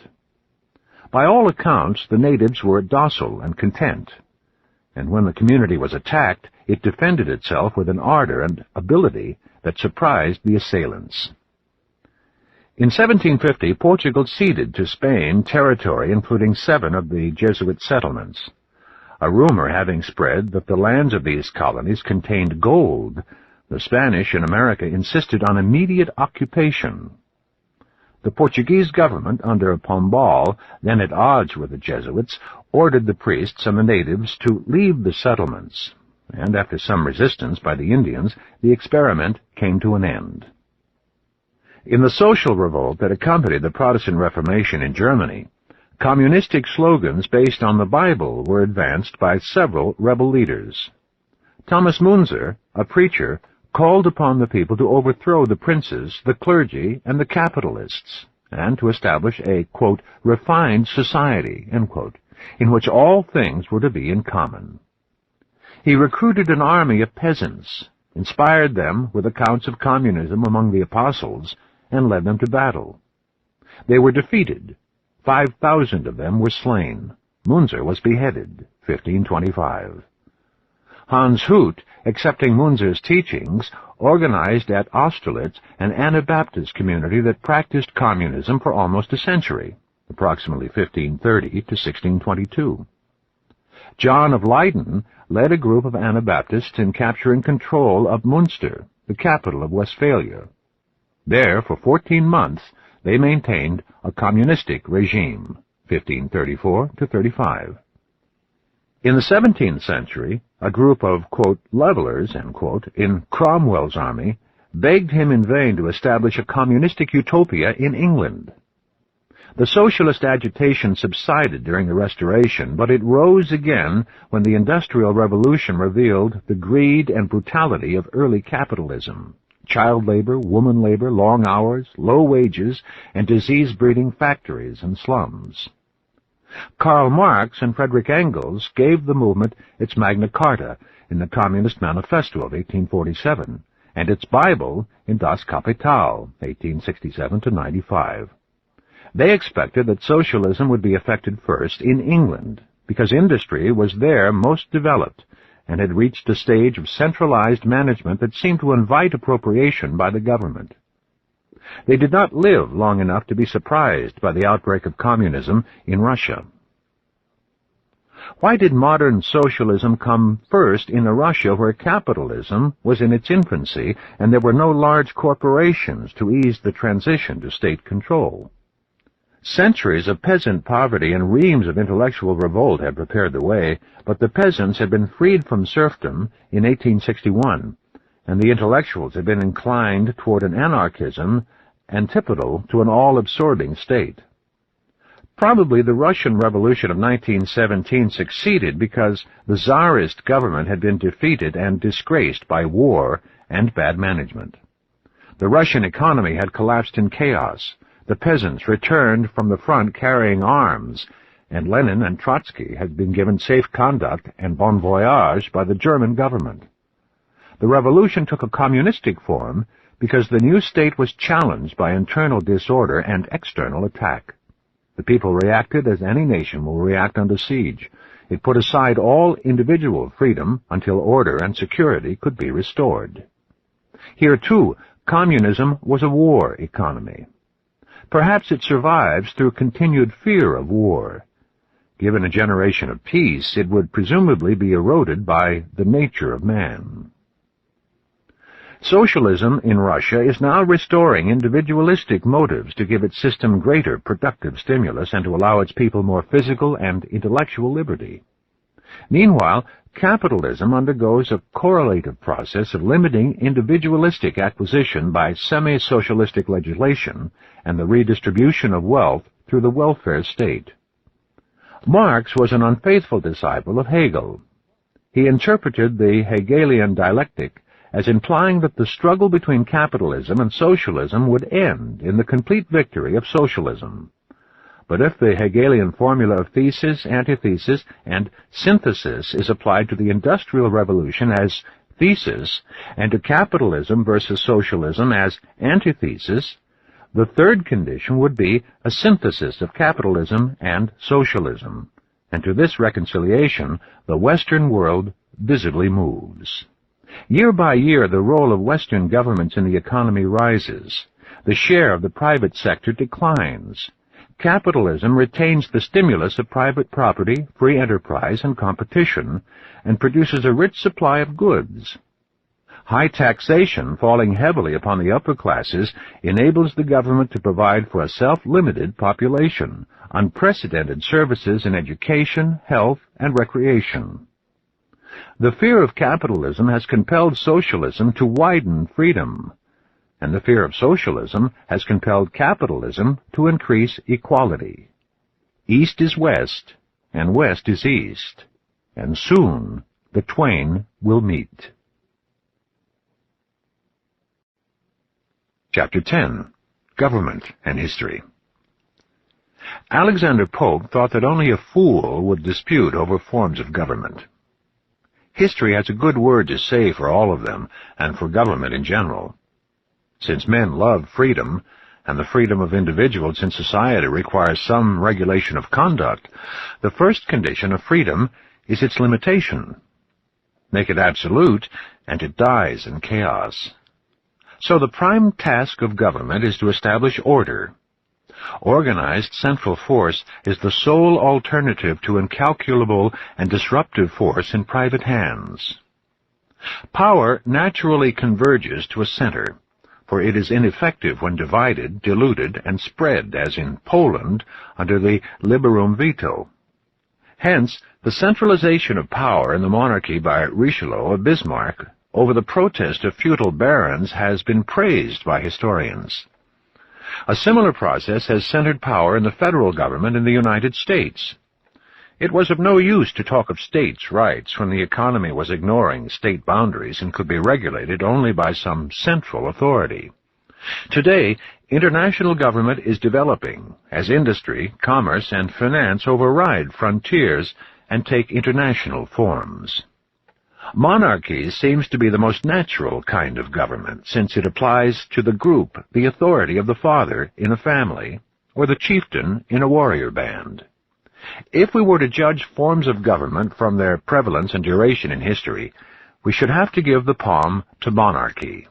Democracies, by contrast, have been hectic interludes. After the breakdown of Roman democracy and the class wars of the Gracchi, Marius, and Caesar, Augustus organized what in effect was monarchical rule, the greatest achievement in the history of statesmanship. that Pax Romana, which maintained peace from 30 BC to AD 180 throughout an empire ranging from the Atlantic to the Euphrates and from Scotland to the Black Sea. After him, monarchy disgraced itself under Caligula, Nero, and Domitian. But after them came Nerva, Trajan, Hadrian, Antonius Pius, and Marcus Aurelius, the finest succession of good and great sovereigns Renan called them that the world has ever had. If, said Gibbon, quote, a man were called upon to fix the period during which the condition of the human race was most happy and prosperous, he would without hesitation name that which elapsed from the accession of Nerva to the death of Marcus Aurelius. Their united reigns are possibly the only period of history in which the happiness of a great people was the sole object of government. End quote. In that brilliant age when Rome's subjects complimented themselves on being under her rule, monarchy was adoptive. The emperor transmitted his authority not to his offspring, but to the ablest man he could find. He adopted this man as his son, trained him in the functions of government, and gradually surrendered to him the reins of power. The system worked well, partly because neither Trajan nor Hadrian had a son, and the sons of Antonius Pius died in childhood. Marcus Aurelius had a son, Commodus, who succeeded him because the philosopher failed to name another heir. Soon, chaos was king. All in all, monarchy has had a middling record. Its wars of succession brought mankind as much evil as the continuity or, quote, legitimacy, end quote, of the monarchy brought good. When it is hereditary, it is likely to be more prolific of stupidity, nepotism, irresponsibility, and extravagance than of nobility or statesmanship.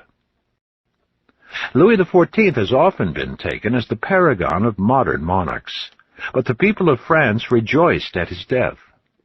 The complexity of contemporary states seems to break down any single mind that tries to master it. Hence, most governments have been oligarchies, ruled by a minority, chosen either by birth, as in aristocracies, or by a religious organization, as in theocracies, or by wealth, as in democracies. It is unnatural, as even Rousseau saw, for a majority to rule. For a majority can seldom be organized for united and specific action, and a minority can. If the majority of abilities is contained in a minority of men, minority government is as inevitable as the concentration of wealth. The majority can do no more than periodically throw out one minority and set up another. The aristocrat holds that political selection by birth is the sanest alternative to selection by money or theology or violence. Aristocracy withdraws a few men from their exhausting and coarsening strife of economic competition and trains them from birth, through example, surroundings, and minor office, for the tasks of government. These tasks require a special preparation that no ordinary family or background can provide. Aristocracy is not only a nursery of statesmanship, it is also a repository and a vehicle of culture, manners, standards, and tastes, and serves thereby as a stabilizing barrier to social fads, artistic crazes, or neurotically rapid changes in the moral code. See what has happened to morals, manners, style, and art since the French Revolution. Aristocracies have inspired, supported, and controlled art, but they have rarely produced it. The aristocrat looks upon artists as manual laborers. He prefers the art of life to the life of art, and would never think of reducing himself to the consuming toil that is usually the price of genius. He does not often produce literature, for he thinks of writing for publication as exhibitionism and salesmanship. The result has been, in modern aristocracies, a careless and dilettante hedonism, a lifelong holiday in which the privileges of place were enjoyed to the full, and the responsibilities were often ignored, hence the decay of some aristocracies. Only 3 generations intervened between la tête c'est moi and après moi le déluge. So the services of aristocracy did not save it when it monopolized privilege and power too narrowly, when it oppressed the people with selfish and myopic exploitation, when it retarded the growth of the nation by a blind addiction to ancestral ways, when it consumed the men and resources of the state in the lordly sport of dynastic or territorial wars. Then the excluded banded together in wild revolt. The new rich combined with the poor against obstruction and stagnation. The guillotine cut off 1,000 noble heads, and democracy took its turn in the misgovernment of mankind. Does history justify revolutions? This is an old debate, well illustrated by Luther's bold break from the Catholic Church versus Erasmus's plea for patient and orderly reform, or by Charles James Fox's stand for the French Revolution versus Edmund Burke's defense of prescription and continuity. In some cases, outworn and inflexible institutions seem to require violent overthrow, as in Russia in 1917. But in most instances, the effects achieved by the revolution would apparently have come without it, through the gradual compulsion of economic developments. America would have become the dominant factor in the English-speaking world without any revolution. The French Revolution replaced the landowning aristocracy with the money-controlling business class as the ruling power, but a similar result occurred in 19th century England without bloodshed and without disturbing the public peace. To break sharply with the past is to court the madness that may follow the shock of sudden blows or mutilations. As the sanity of the individual lies in the continuity of his memories, so the sanity of a group lies in the continuity of its traditions. In either case, a break in the chain invites a neurotic reaction, as in the Paris massacres of September 1792. Since wealth is an order and procedure of production and exchange rather than an accumulation of mostly perishable goods, and is a trust, the credit system, in men and institutions rather than in the intrinsic value of paper money or checks, violent revolutions do not so much redistribute wealth as destroy it. There may be a redivision of the land, but the natural inequality of men soon recreates an inequality of possessions and privileges, and raises to power a new minority with essentially the same instincts as the old. The only real revolution is in the enlightenment of the mind and the improvement of character. The only real emancipation is individual, and the only real revolutionists are philosophers and saints. In strict usage of the term, democracy has existed only in modern times, for the most part since the French Revolution. As male adult suffrage in the United States, it began under Andrew Jackson. As adult suffrage, it began in our youth. In ancient Attica, out of a total population of 315,000 souls, 115,000 were slaves, and only 43,000 were citizens with the right to vote. Women, nearly all working men, nearly all shopkeepers and tradesmen, and all resident aliens were excluded from the franchise. The citizen minority was divided into two factions, the oligarchic, chiefly the landed aristocracy, and the upper bourgeoisie, and the democratic, small landowners and small businessmen, and citizens who had lapsed into wage labor but still retained the franchise. During the ascendancy of Pericles, 460 to 430 B.C., the aristocracy prevailed, and Athens had her supreme age in literature, drama, and art. After his death and the disgrace of the aristocracy through the defeat of Athens in the Peloponnesian War, 431 to 404 B.C., the demos, or lower class of citizens, rose to power, much to the disgust of Socrates and Plato. From Solon to the Roman conquest of Greece, 146 B.C., the conflict of oligarchs and democrats was waged with books, plays, orations, votes, ostracism, assassination, and civil war. At Corcyra, now Corfu, in 427 B.C., the ruling oligarchy assassinated 60 leaders of the popular party. The Democrats overturned the oligarchs, tried 50 of them before a kind of committee of public safety, executed all 50, and starved hundreds of aristocratic prisoners to death. Thucydides' description reminds us of Paris in 1792 to 93. Quote, During 7 days, the Corcyraeans were engaged in butchering those of their fellow citizens whom they regarded as their enemies. Death raged in every shape, and, as usually happens at such times, there was no length to which violence did not go. Sons were killed by their fathers, and suppliants were dragged from the altar or slain on it. Revolution thus ran its course from city to city, and the places where it arrived last, from having heard what had been done before, carried to a still greater excess the atrocity of their reprisals. Corcyra gave the first example of these crimes, of the revenge exacted by the governed who had never experienced equitable treatment, or indeed aught but violence from their rulers, and of the savage and pitiless excesses into which men were hurried by their passions. Meanwhile, the moderate part of the citizens perished between the two warring groups. The whole Hellenic world was convulsed." End quote. In his Republic, Plato made his mouthpiece, Socrates, condemn the triumphant democracy of Athens as a chaos of class violence, cultural decadence, and moral degeneration.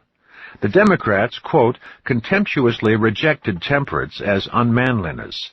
Insolence they term breeding, and anarchy, liberty, and waste, magnificence, and impudence, courage.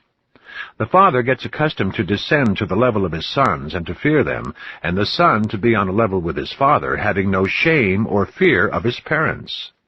The teacher fears and flatters his scholars, and the scholars despise their masters and tutors. The old do not like to have been thought morose and authoritative, and therefore they imitate the young. Nor must I forget to tell of the liberty and equality of the two sexes in relation to each other. The citizens chafe impatiently at the least touch of authority, and at length they cease to care even for the laws, written or unwritten. And this is the fair and glorious beginning out of which springs dictatorship, tyrannus. The excessive increase of anything causes a reaction in the opposite direction. Dictatorship naturally arises out of democracy, and the most aggravated form of tyranny and slavery out of the most extreme form of liberty. End quote. By the time of Plato's death, 347 B.C., his hostile analysis of Athenian democracy was approaching apparent confirmation by history. Athens recovered wealth, but this was now commercial rather than landed wealth. Industrialists, merchants, and bankers were at the top of the reshuffled heap. The change produced a feverish struggle for money, a pleonexia, as the Greeks called it, an appetite for more and more. The nouveau riche, neoplutoi, built gaudy mansions, bedecked their women with costly robes and jewelry, spoiled them with dozens of servants, rivaled one another in the feasts with which they regaled their guests. The gap between the rich and the poor widened. Athens was divided, as Plato put it, into, quote, two cities, one the city of the poor, the other of the rich, the one at war with the other. End quote. The poor schemed to despoil the rich by legislation, taxation, and revolution. The rich organized themselves for protection against the poor. The members of some oligarchic organizations, says Aristotle, took a solemn oath, quote, "I will be an adversary of the people," that is the commonality, and, in the council, "I will do it all the evil that I can." End quote. The rich have become so unsocial, wrote Socrates about 366 B.C., quote, that those who own property had rather throw their possessions into the sea than lend aid to the needy, while those who are in poorer circumstances would less gladly find a treasure than seize the possessions of the rich. End quote. The poorer citizens captured control of the assembly and began to vote the money of the rich into the coffers of the state for redistribution among the people through governmental enterprises and subsidies. The politicians strained their ingenuity to discover new sources of public revenue. In some cities, the decentralizing of wealth was more direct. The debtors in Mytilene massacred their creditors en masse. The Democrats of Argos fell upon the rich, killed hundreds of them, and confiscated their property. The moneyed families of otherwise hostile Greek states leagued themselves secretly for mutual aid against popular revolts. The middle classes, as well as the rich, began to distrust democracy as empowered envy, and the poor distrusted it as a sham equality of votes nullified by a gaping inequality of wealth. The rising bitterness of the class war left Greece internally as well as internationally divided, when Philip of Macedon pounced down upon it in 338 BC, and many rich Greeks welcomed his coming as preferable to revolution. Athenian democracy disappeared under Macedonian dictatorship. Plato's reduction of political evolution to a sequence of monarchy, aristocracy, democracy, and dictatorship found another illustration in the history of Rome. During the 3rd and 2nd centuries before Christ, a Roman oligarchy organized a foreign policy and a disciplined army, and conquered and exploited the Mediterranean world. The wealth so won was absorbed by the patricians, and the commerce so developed raised to luxurious opulence the upper middle class. Conquered Greeks, Orientals, and Africans were brought to Italy to serve as slaves on the latifunda. The native farmers, displaced from the soil, joined the restless, breeding proletariat in the cities to enjoy the monthly dole of grain that Caius Gracchus had secured for the poor in 123 BC. Generals and proconsuls returned from the provinces loaded with spoils for themselves and the ruling class. Millionaires multiplied. Mobile money replaced land as the source or instrument of political power. Rival factions competed in the wholesale purchase of candidates and votes. In 53 BC, one group of voters received 10 million sesterces for its support. When money failed, murder was available. Citizens who had voted the wrong way were in some instances beaten close to death, and their houses were set on fire. Antiquity had never known so rich, so powerful, and so corrupt a government. The aristocrats engaged Pompey to maintain their ascendancy. The commoners cast in their lot with Caesar. Ordeal of battle replaced the auctioning of victory. Caesar won and established a popular dictatorship. Aristocrats killed him, but ended by accepting the dictatorship of his grandnephew and stepson, Augustus, 27 BC. Democracy ended. Monarchy was restored. The Platonic wheel had come full turn. We may infer from these classic examples that ancient democracy, corroded with slavery, venality, and war, did not deserve the name, and offers no fair test of popular government.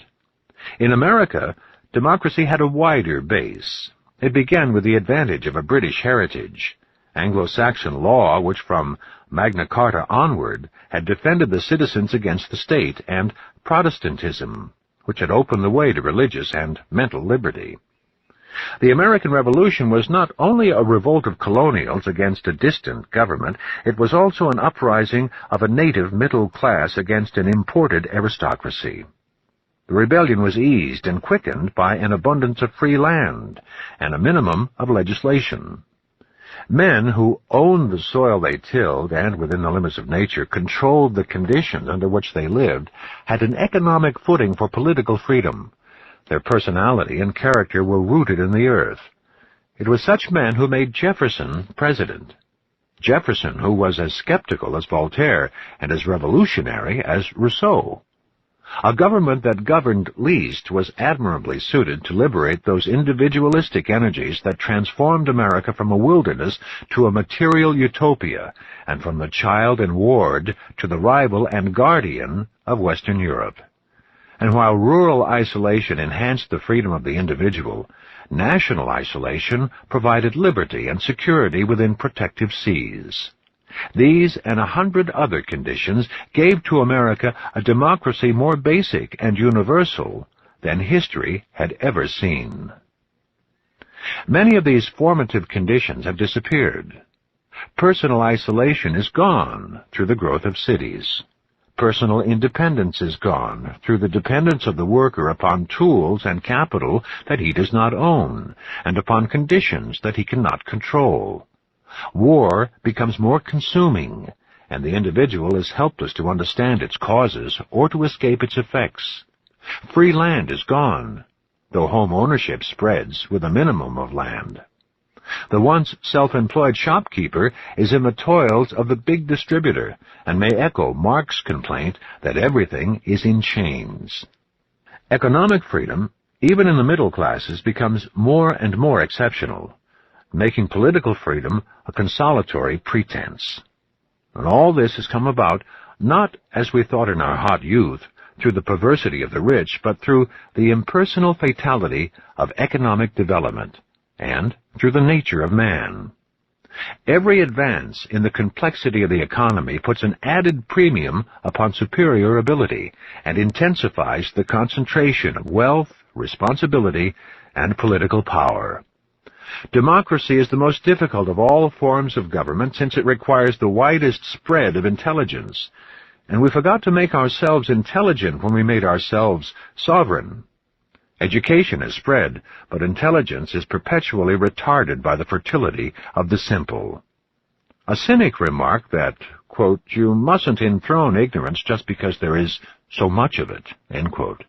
However, ignorance is not long enthroned, for it lends itself to manipulation by the forces that mold public opinion. It may be true, as Lincoln supposed, that you can't fool all the people all the time, but you can fool enough of them to rule a large country. Is democracy responsible for the current debasement of art? The debasement, of course, is not unquestioned. It is a matter of subjective judgment.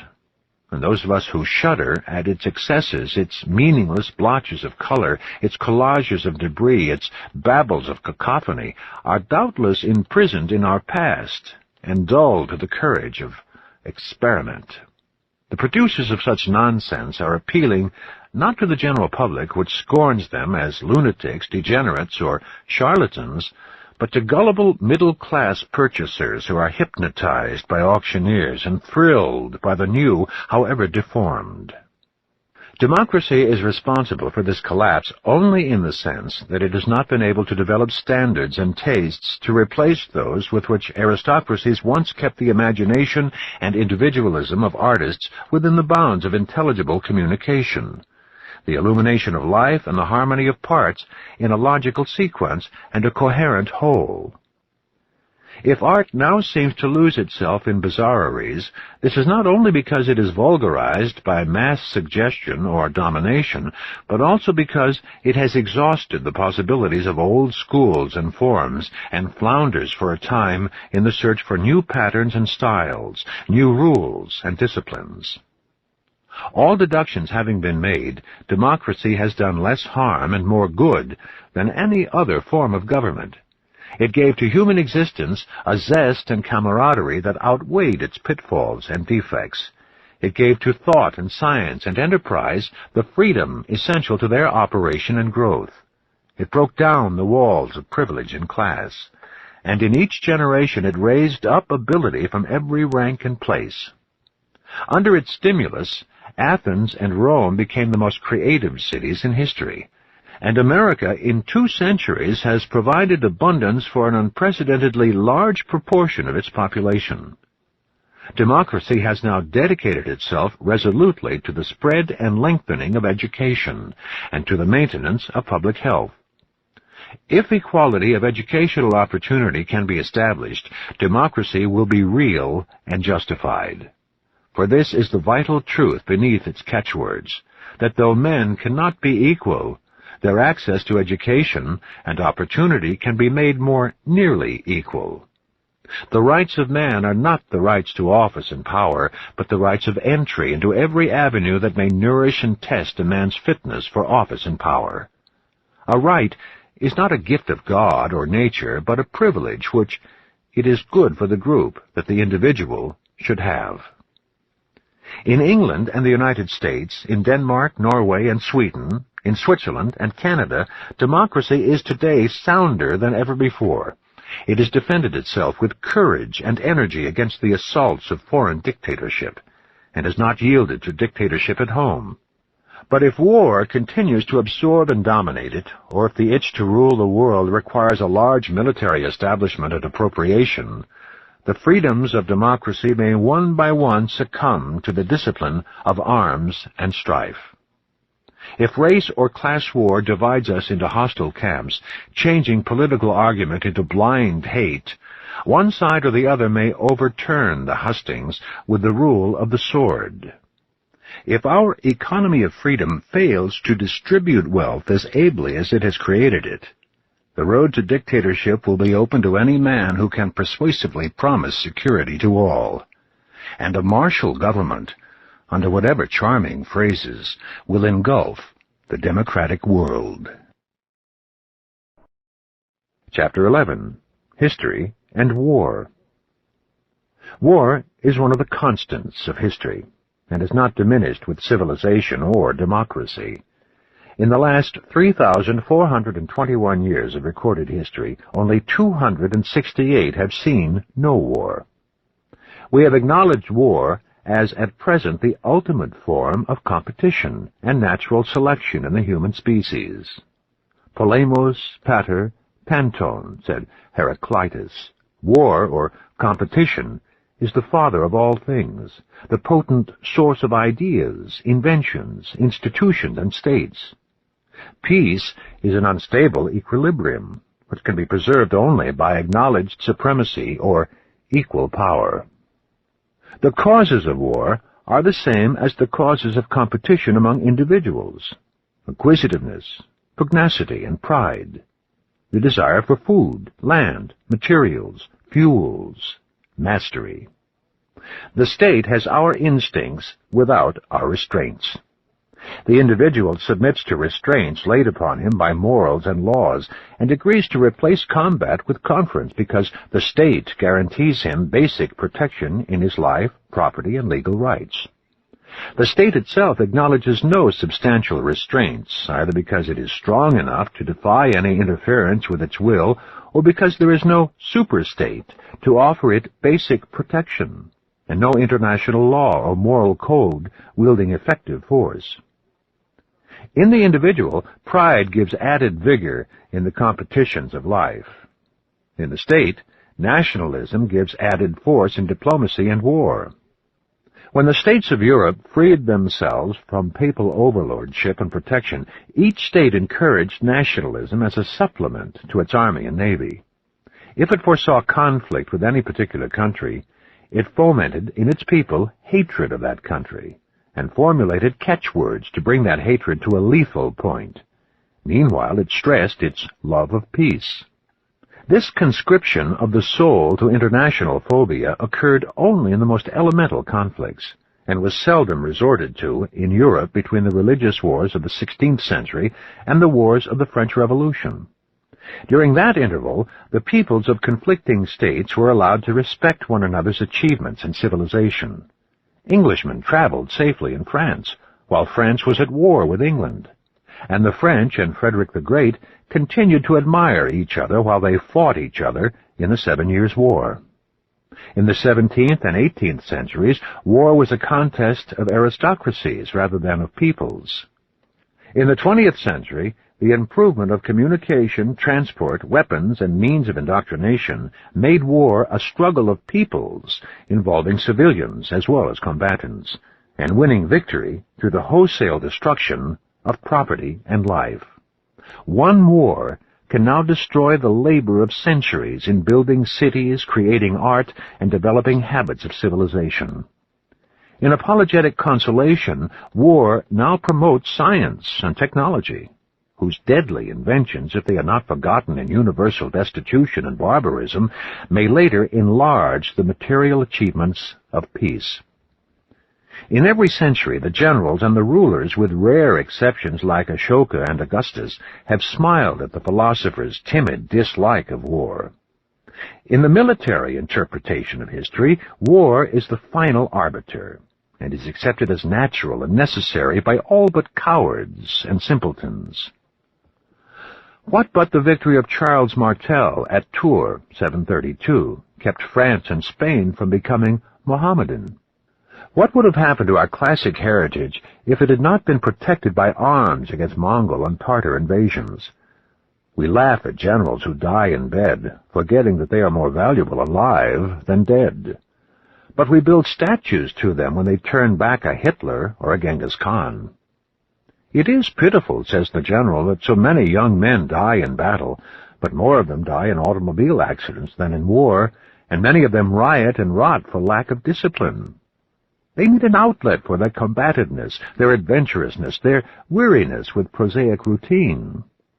If they must die sooner or later, why not let them die for the country in the anesthesia of battle and the aura of glory?" Even a philosopher, if he knows history, will admit that a long peace may fatally weaken the martial muscles of a nation. In the present inadequacy of international law and sentiment, a nation must be ready at any moment to defend itself, and when its essential interests are involved, it must be allowed to use any means it considers necessary to its survival. The 10 Commandments must be silent when self-preservation is at stake. "It is clear," continues the general, "that the United States must assume today the task that Great Britain performed so well in the 19th century, the protection of Western civilization from external danger. Communist governments armed with old birth rates and new weapons have repeatedly proclaimed their resolve to destroy the economy and independence of non-communist states. Young nations longing for an industrial revolution to give them economic wealth and military power are impressed by the rapid industrialization of Russia under governmental management. Western capitalism might be more productive in the end, but it seems slower in development.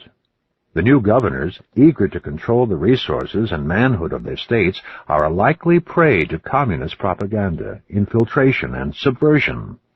Unless this spreading process is halted, it is only a matter of time before nearly all Asia, Africa, and South America will be under communist leadership, and Australia, New Zealand, North America, and Western Europe will be surrounded by enemies on every side. Imagine the effect of such a condition upon Japan, the Philippines, and India, and upon the powerful Communist Party of Italy.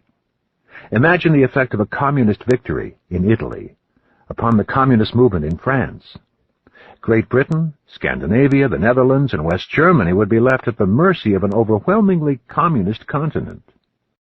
Should North America, now at the height of its power, accept such a future as inevitable, withdraw within its frontiers, and let itself be encircled by hostile states controlling its access to materials and markets and compelling it, like any besieged people, to imitate its enemies and establish governmental dictatorship over every phase of its once free and stimulating life?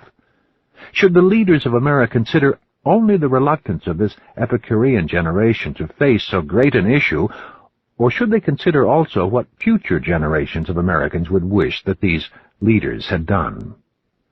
Is it not wiser to resist at once, to carry the war to the enemy, to fight on foreign soil, to sacrifice, if need be, 100,000 American lives and perhaps 1,000,000 non-combatants, but to leave America free to live its own life in security and freedom? Is not such a far-sighted policy fully in accord with the lessons of history? The philosopher answers yes, and the devastating results will be in accord with history, except that they will be multiplied in proportion to the increased number and mobility of the engaged forces and the unparalleled destructiveness of the weapons used. There is something greater than history. Somewhere, sometime, in the name of humanity, we must challenge 1,000 evil precedents and dare to apply the golden rule to nations, as the Buddhist king Ashoka did, 262 B.C., or at least do what Augustus did when he bade Tiberius desist from further invasion of Germany, A.D. 9. Let us refuse, at whatever cost to ourselves, to make 100 Hiroshimas in China. Magnanimity in politics, said Edmund Burke, is not seldom the truest wisdom, and a great empire and little minds go ill together. Imagine an American president saying to the leaders of China and Russia, "If we should follow the usual course of history, we should make war upon you for fear of what you may do a generation hence. Or we should follow the dismal precedent of the Holy Alliance of 1815 and dedicate our wealth and our soundest youth to suppressing any revolt against the existing order anywhere. But we are willing to try a new approach. We respect your peoples and your civilizations as among the most creative in history. We shall try to understand your feelings and your desire to develop your own institutions without fear of attack. We must not allow our mutual fears to lead us into war, for the unparalleled murderousness of our weapons and yours brings into the situation an element unfamiliar to history. We propose to send representatives to join with yours in a persistent conference for the adjustment of our differences, the cessation of hostilities and subversion, and the reduction of our armaments. Wherever outside our borders we may find ourselves competing with you for the allegiance of a people, we are willing to submit to a full and fair election of the population concerned. Let us open our doors to each other and organize cultural exchanges that will promote mutual appreciation and understanding. We are not afraid that your economic system will displace ours, nor need you fear that ours will displace yours. We believe that each system will learn from the other and be able to live with it in cooperation and peace. Perhaps each of us, while maintaining adequate defenses, can arrange non-aggression and non-subversion pacts with other states, and from these accords a world order may take form, within which each nation will remain sovereign and unique, limited only by agreements freely signed. We ask you to join us in this defiance of history, this resolve to extend courtesy and civilization to the relations among states. We pledge our honor before all mankind to enter into this venture in full sincerity and trust. If we lose in the historic gamble, the results could not be worse than those that we may expect from a continuation of traditional policies. If you and we succeed, we shall merit a place for centuries to come in the grateful memory of mankind. The general smiles. You have forgotten all the lessons of history, he says, and all that nature of man which you described. Some conflicts are too fundamental to be resolved by negotiation, and during the prolonged negotiations, if history may be our guide, subversion would go on. A world order will come, not by a gentleman's agreement, but through so decisive a victory by one of the great powers that it will be able to dictate and enforce international law, as Rome did from Augustus to Aurelius. Such interludes of widespread peace are unnatural and exceptional. They will soon be ended by changes in the distribution of military power. You have told us that man is a competitive animal, that his states must be like himself, and that natural selection now operates on an international plane. States will unite in basic cooperation only when they are in common attacked from without. Perhaps we are now restlessly moving toward that higher plateau of competition. We may make contact with ambitious species on other planets or stars. Soon thereafter, there will be interplanetary war. Then, and only then, will we of this earth be one.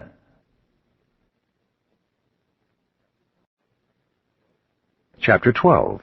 Growth and Decay. We have defined civilization as social order promoting cultural creation. It is political order secured through custom, morals, and law, and economic order secured through a continuity of production and exchange. It is cultural creation through freedom and facilities for the origination, expression, testing, and fruition of ideas, letters, manners, and arts. It is an intricate and precarious web of human relationships laboriously built and readily destroyed. Why is it that history is littered with the ruins of civilizations and seems to tell us, like Shelley's Ozymandias, that death is the destiny of all? Are there any regularities in this process of growth and decay which may enable us to predict from the course of past civilizations the future of our own? Certain imaginative spirits have thought so, even to predicting the future in detail. In his fourth eclogue, Virgil announced that someday, the ingenuity of change having been exhausted, the whole universe, by design or accident, will fall into a condition precisely the same as some forgotten antiquity, and will then repeat by deterministic fatality, and in every particular all those events that had followed that condition before. Translated from the Latin, quote, "There will then be another prophet, Typhus, and another Argo will carry Jason and other beloved heroes. There will also be other wars, and great Achilles will again be sent to Troy." End quote. Friedrich Nietzsche went insane with this vision of eternal recurrence. There is nothing so foolish but it can be found in the philosophers. History repeats itself, but only in outline and in the large. We may reasonably expect that in the future, as in the past, some new states will rise, some old states will subside, that new civilizations will begin with pasture and agriculture, expand into commerce and industry, and luxuriate with finance. That thought, as Vico and Comte argued, will pass, by and large, from supernatural to legendary to naturalistic explanations, that new theories, inventions, discoveries, and errors will agitate the intellectual currents, that new generations will rebel against the old and pass from rebellion to conformity and reaction, that experiments in morals will loosen tradition and frighten its beneficiaries, and that the excitement of innovation will be forgotten in the unconcern of time. History repeats itself in the large because human nature changes with geological leisureliness, and man is equipped to respond in stereotyped ways to frequently occurring situations and stimuli like hunger, danger, and sex.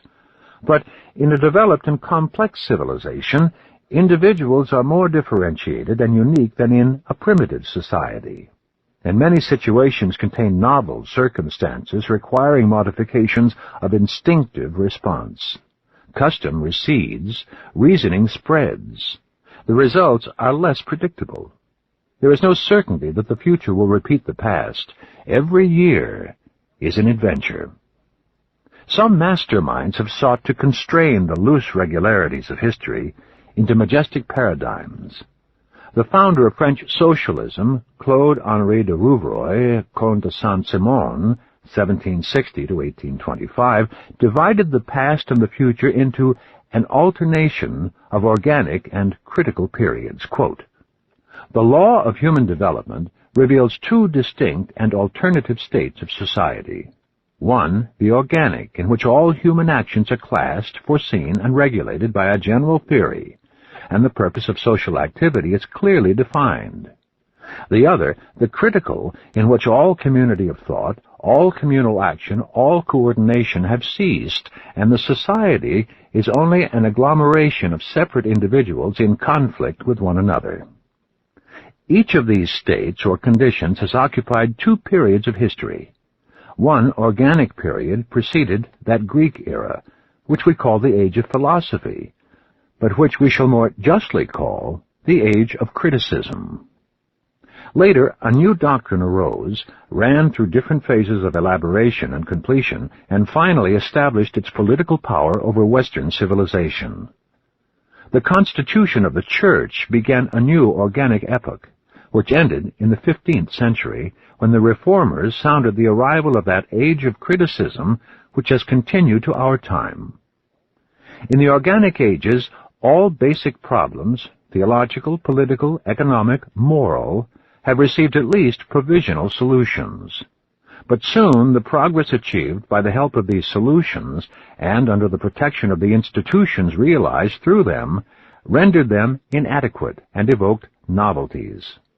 Critical epochs, period of debate, protest, and transition, replaced the old mood with doubt, individualism, and indifference to the great problems. In organic periods, men are busy building.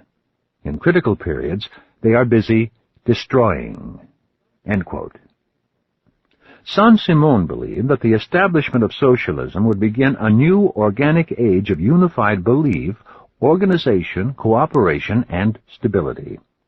If communism should prove to be the triumphant new order of life, Saint-Simon's analysis and prediction would be justified. Oswald Spengler, 1880 to 1936, varied Saint-Simon's scheme by dividing history into separate civilizations, each with an independent lifespan and trajectory composed of 4 seasons, but essentially 2 periods. one of centripetal organization, unifying a culture in all its phases into a unique, coherent, and artistic form. The other, a period of centrifugal disorganization, in which greed and culture decompose in division and criticism and end in a chaos of individualism, skepticism, and artistic aberrations. Whereas Saint-Simon looked forward to socialism as the new synthesis, Spengler, like Talleyrand, looked backward to aristocracy as the age in which life and thought were consistent and orderly, and constituted a work of living art. Quote, "For Western existence, the distinction lies about the year 1800. On one side of that frontier, life in fullness and sureness of itself, formed by growth from within, in one great, uninterrupted evolution, from Gothic childhood to Goethe and Napoleon. And on the other, the autumnal artificial rootless life of our great cities, under forms fashioned by the intellect. He who does not understand that this outcome is obligatory and insusceptible of modification must forego all desire to comprehend history." End quote. On one point, all are agreed. Civilizations begin, flourish, decline, and disappear, or linger on as stagnant pools left by once life-giving streams. What are the causes of development? And what are the causes of decay? No student takes seriously the 17th century notion that states arose out of a social contract among individuals or between the people and a ruler. Probably most states, that is, societies politically organized, took form through the conquest of one group by another, and the establishment of a continuing force over the conquered by the conqueror. His decrees were their first laws, and these, added to the customs of the people, created a new social order. Some states of Latin America obviously began in this way. When the masters organized the work of their subjects to take advantage of some physical boon, like the rivers of Egypt or Asia, economic provision and provision constituted another basis for civilization. A dangerous tension between rulers and ruled might raise intellectual and emotional activity above the daily drift of primitive tribes. Further stimulation to growth could come from any challenging change in the surroundings, such as external invasion or a continuing shortage of rain, challenges that might be met by military improvements or the construction of irrigation canals. If we put the problem further back and ask what determines whether a challenge will or will not be met, the answer is that this depends upon the presence or absence of initiative and of creative individuals with clarity of mind and energy of will, which is almost a definition of genius, capable of effective responses to new situations, which is almost a definition of intelligence. If we ask what makes a creative individual, we are thrown back from history to psychology and biology, to the influence of environment, and the gamble and secret of the chromosomes.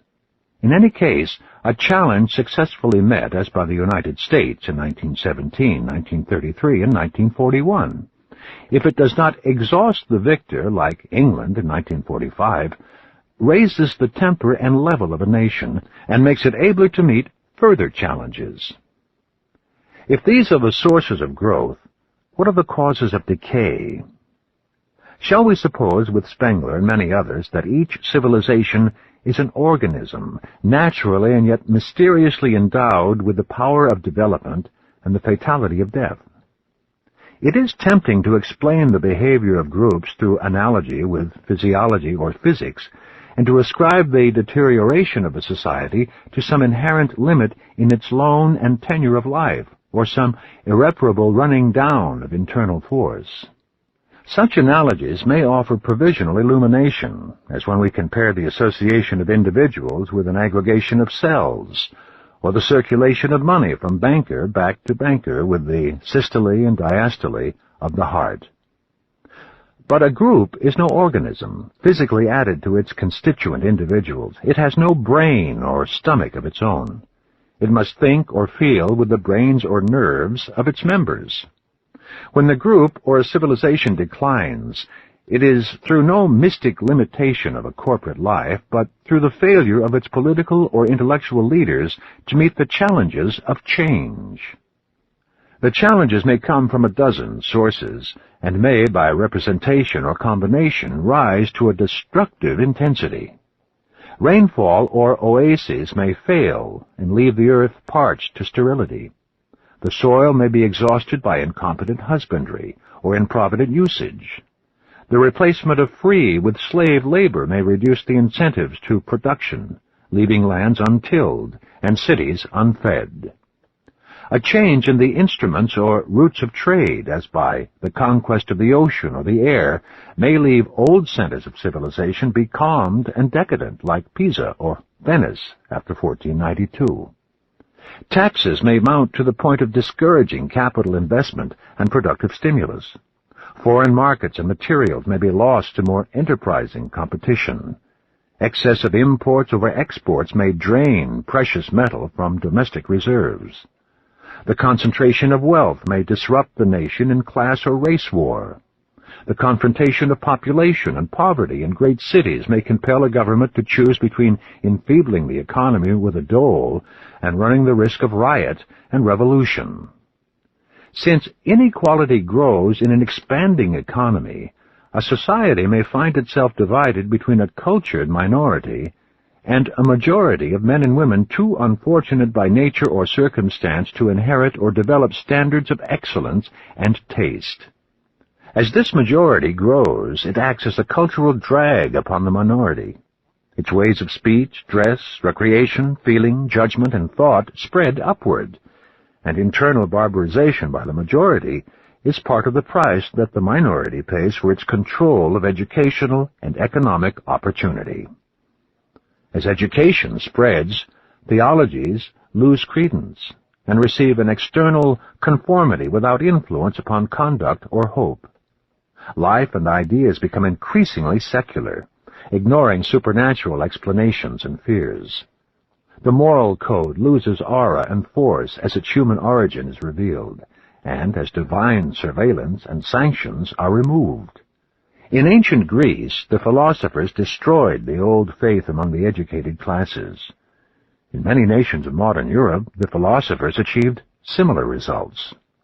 Protagoras became Voltaire, Diogenes Rousseau, Democritus Hobbes, Plato Kant, Thrasymachus Nietzsche, Aristotle Spencer, Epicurus Diderot.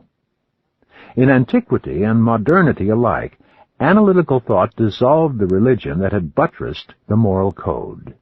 New religions came, but they were divorced from the ruling classes and gave no service to the state. An age of weary skepticism and Epicureanism followed the triumph of rationalism over mythology in the last century before Christianity, and follows a similar victory today in the first century after Christianity. Caught in the relaxing interval between one moral code and the next, an unmoored generation surrenders itself to luxury, corruption, and a restless disorder of family and morals, in all but a remnant clinging desperately to old restraints and ways. Few souls feel any longer that it is beautiful and honorable to die for one's country. A failure of leadership may allow a state to weaken itself with internal strife. At the end of the process, a decisive defeat in war may bring a final blow, or barbarian invasion from without may combine with barbarism welling up from within to bring the civilization to a close. Is this a depressing picture? Not quite. Life has no inherent claim to eternity, whether in individuals or in states. Death is natural, and if it comes in due time, it is forgivable and useful, and the mature mind will take no offense from its coming. But do civilizations die? Again, not quite.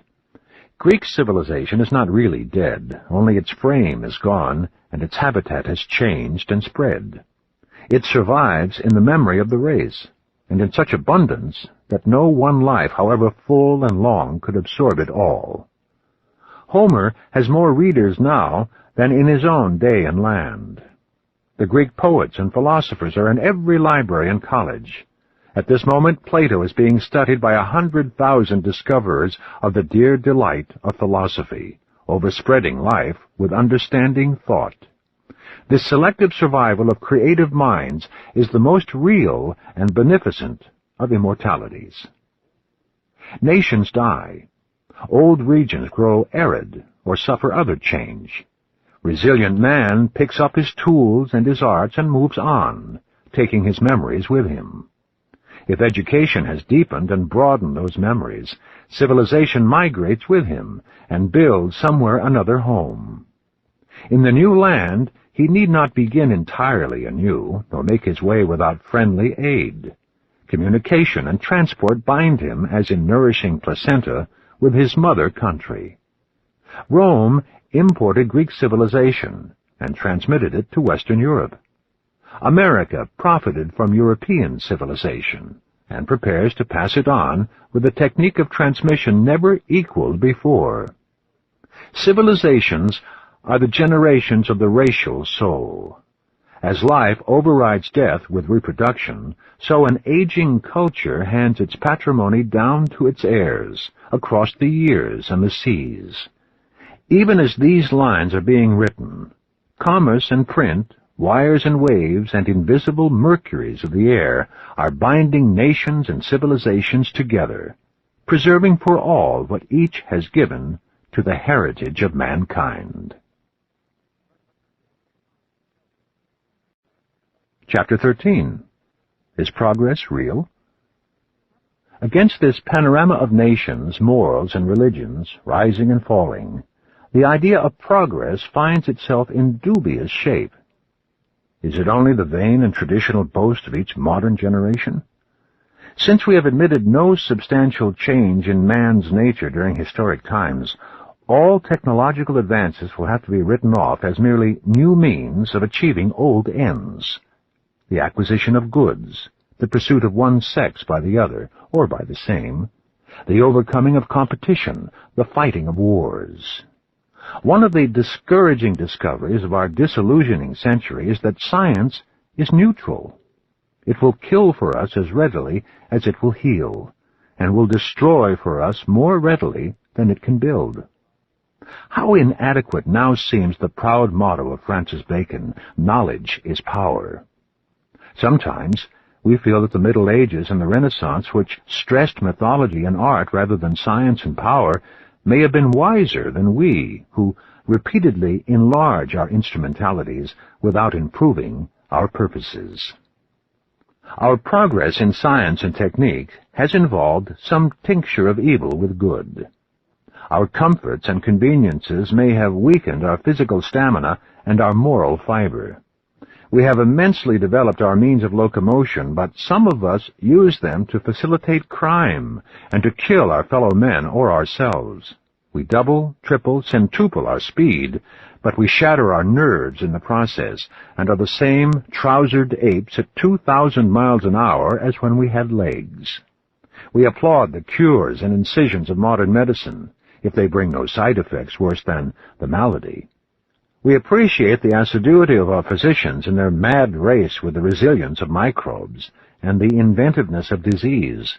We are grateful for the added years that medical science gives us, if they are not a burdensome prolongation of illness, disability, and gloom. We have multiplied 100 times our ability to learn and report the events of the day on the planet, but at times we envy our ancestors, whose peace was only gently disturbed by the news of their village.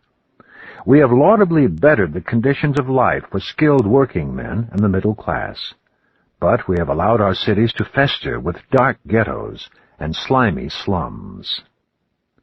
We frolic in our emancipation from theology, but have we developed a natural ethic, a moral code independent of religion, strong enough to keep our instincts of acquisition, pugnacity, and sex from debasing our civilization into a mire of greed, crime, and promiscuity? Have we really outgrown intolerance or merely transferred it from religious to national, ideological, or racial hostilities? Are our manners better than before, or worse? Manners, said a 19th century traveler, quote, get regularly worse as you go from the east to the west. It is bad in Asia, not so good in Europe, and altogether bad in the western states of America." End quote. And now the East imitates the West.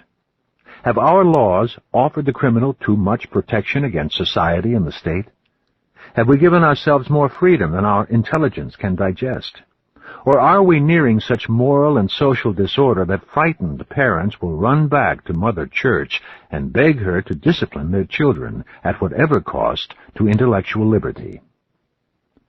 Has all the progress of philosophy since Descartes been a mistake through its failure to recognize the role of myth in the consolation and control of man?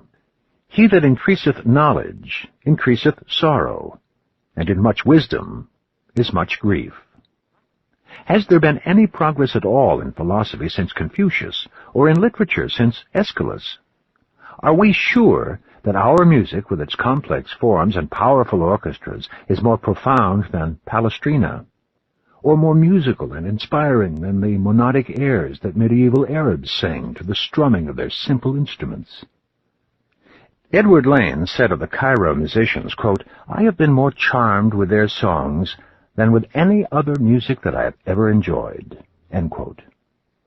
How does our contemporary architecture, bold, original, and impressive as it is, compare with the temples of ancient Egypt or Greece, or our sculpture with the statues of Khephren and Hermes, or our bas-reliefs with those of Persepolis or the Parthenon, or our paintings with those of the Van Eycks or Holbein?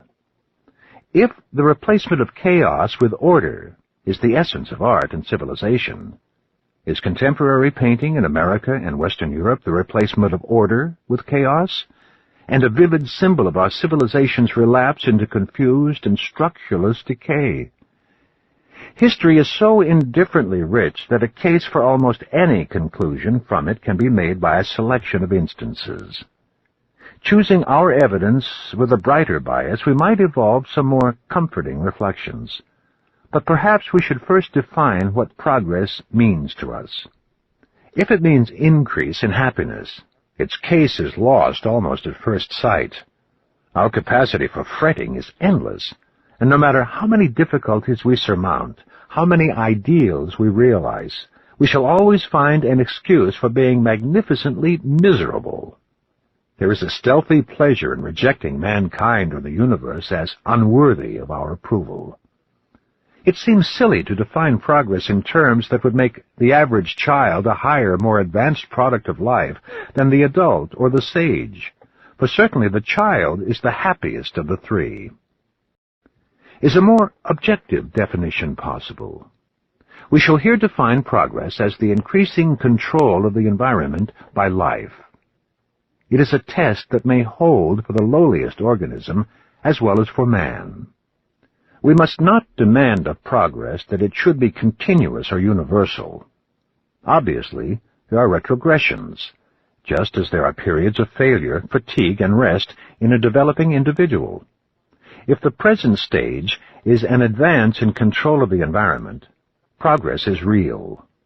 We may presume that at almost any time in history, some nations were progressing and some were declining, as Russia progresses and England loses ground today. The same nation may be progressing in one field of human activity and retrogressing in another, as America is now progressing in technology and receding in the graphic arts.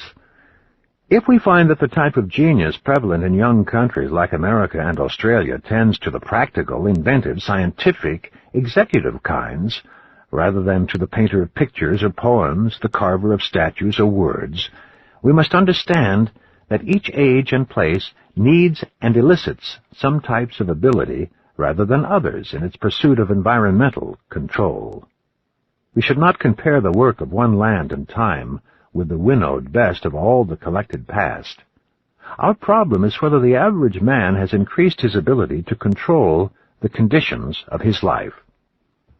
If we take a long-range view and compare our modern existence, precarious, chaotic, and murderous as it is, with the ignorance, superstition, violence, and diseases of primitive peoples, we do not come off quite forlorn.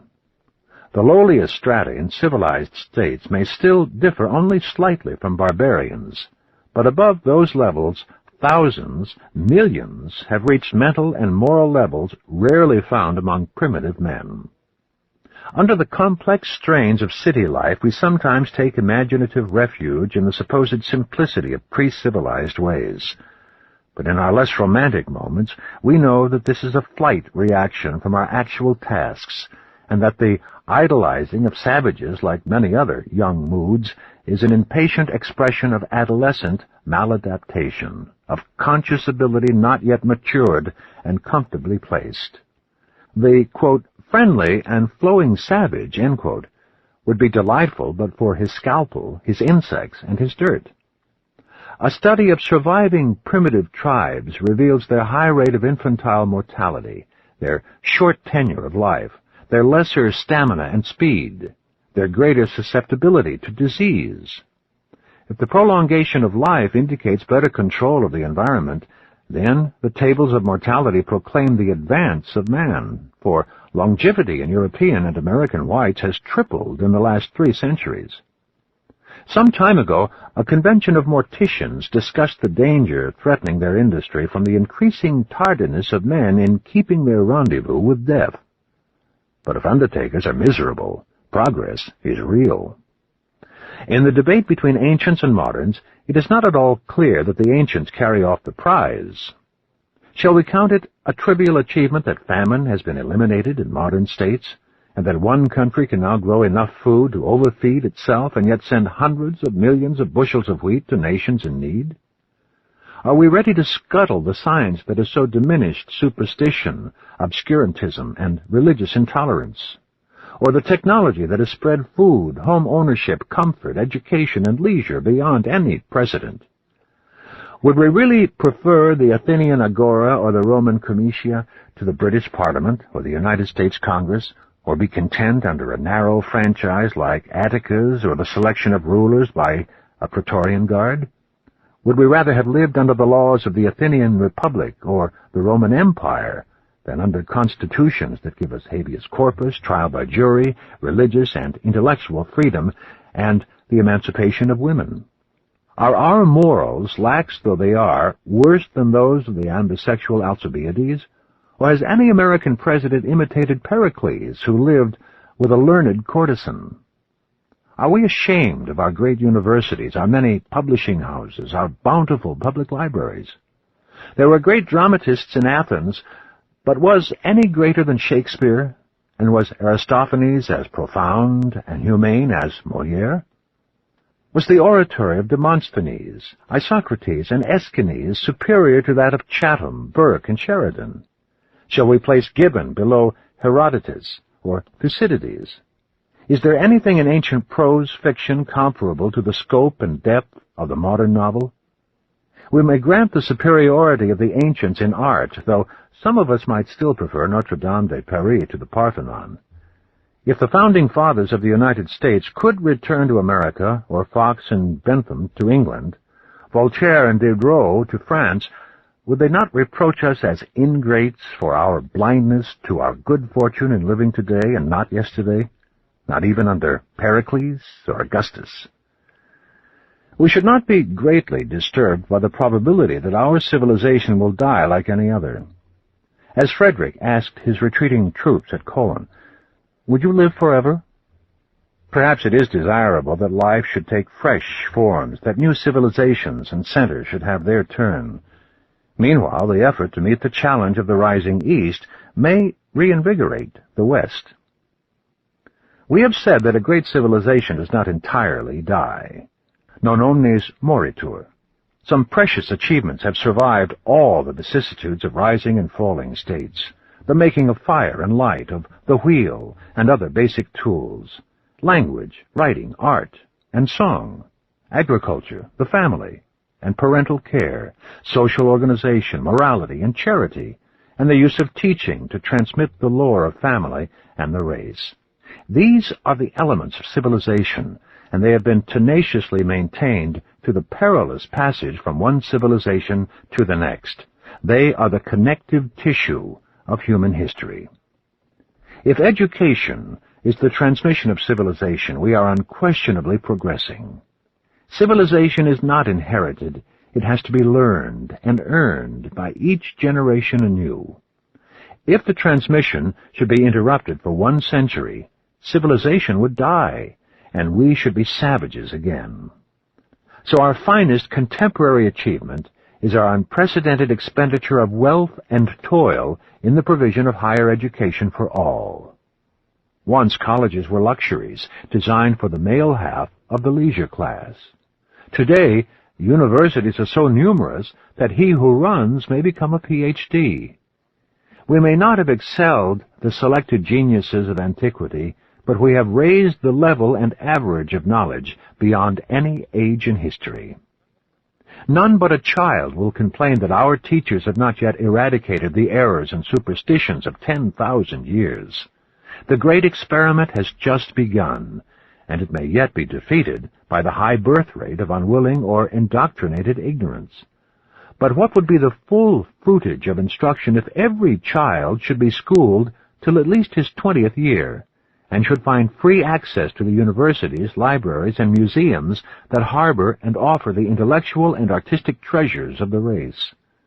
Consider education not as the painful accumulation of facts and dates and reigns, nor merely the necessary preparation of the individual to earn his keep in the world, but as the transmission of our mental, moral, technical, and aesthetic heritage as fully as possible to as many as possible, for the enlargement of man's understanding, control, embellishment, and enjoyment of life.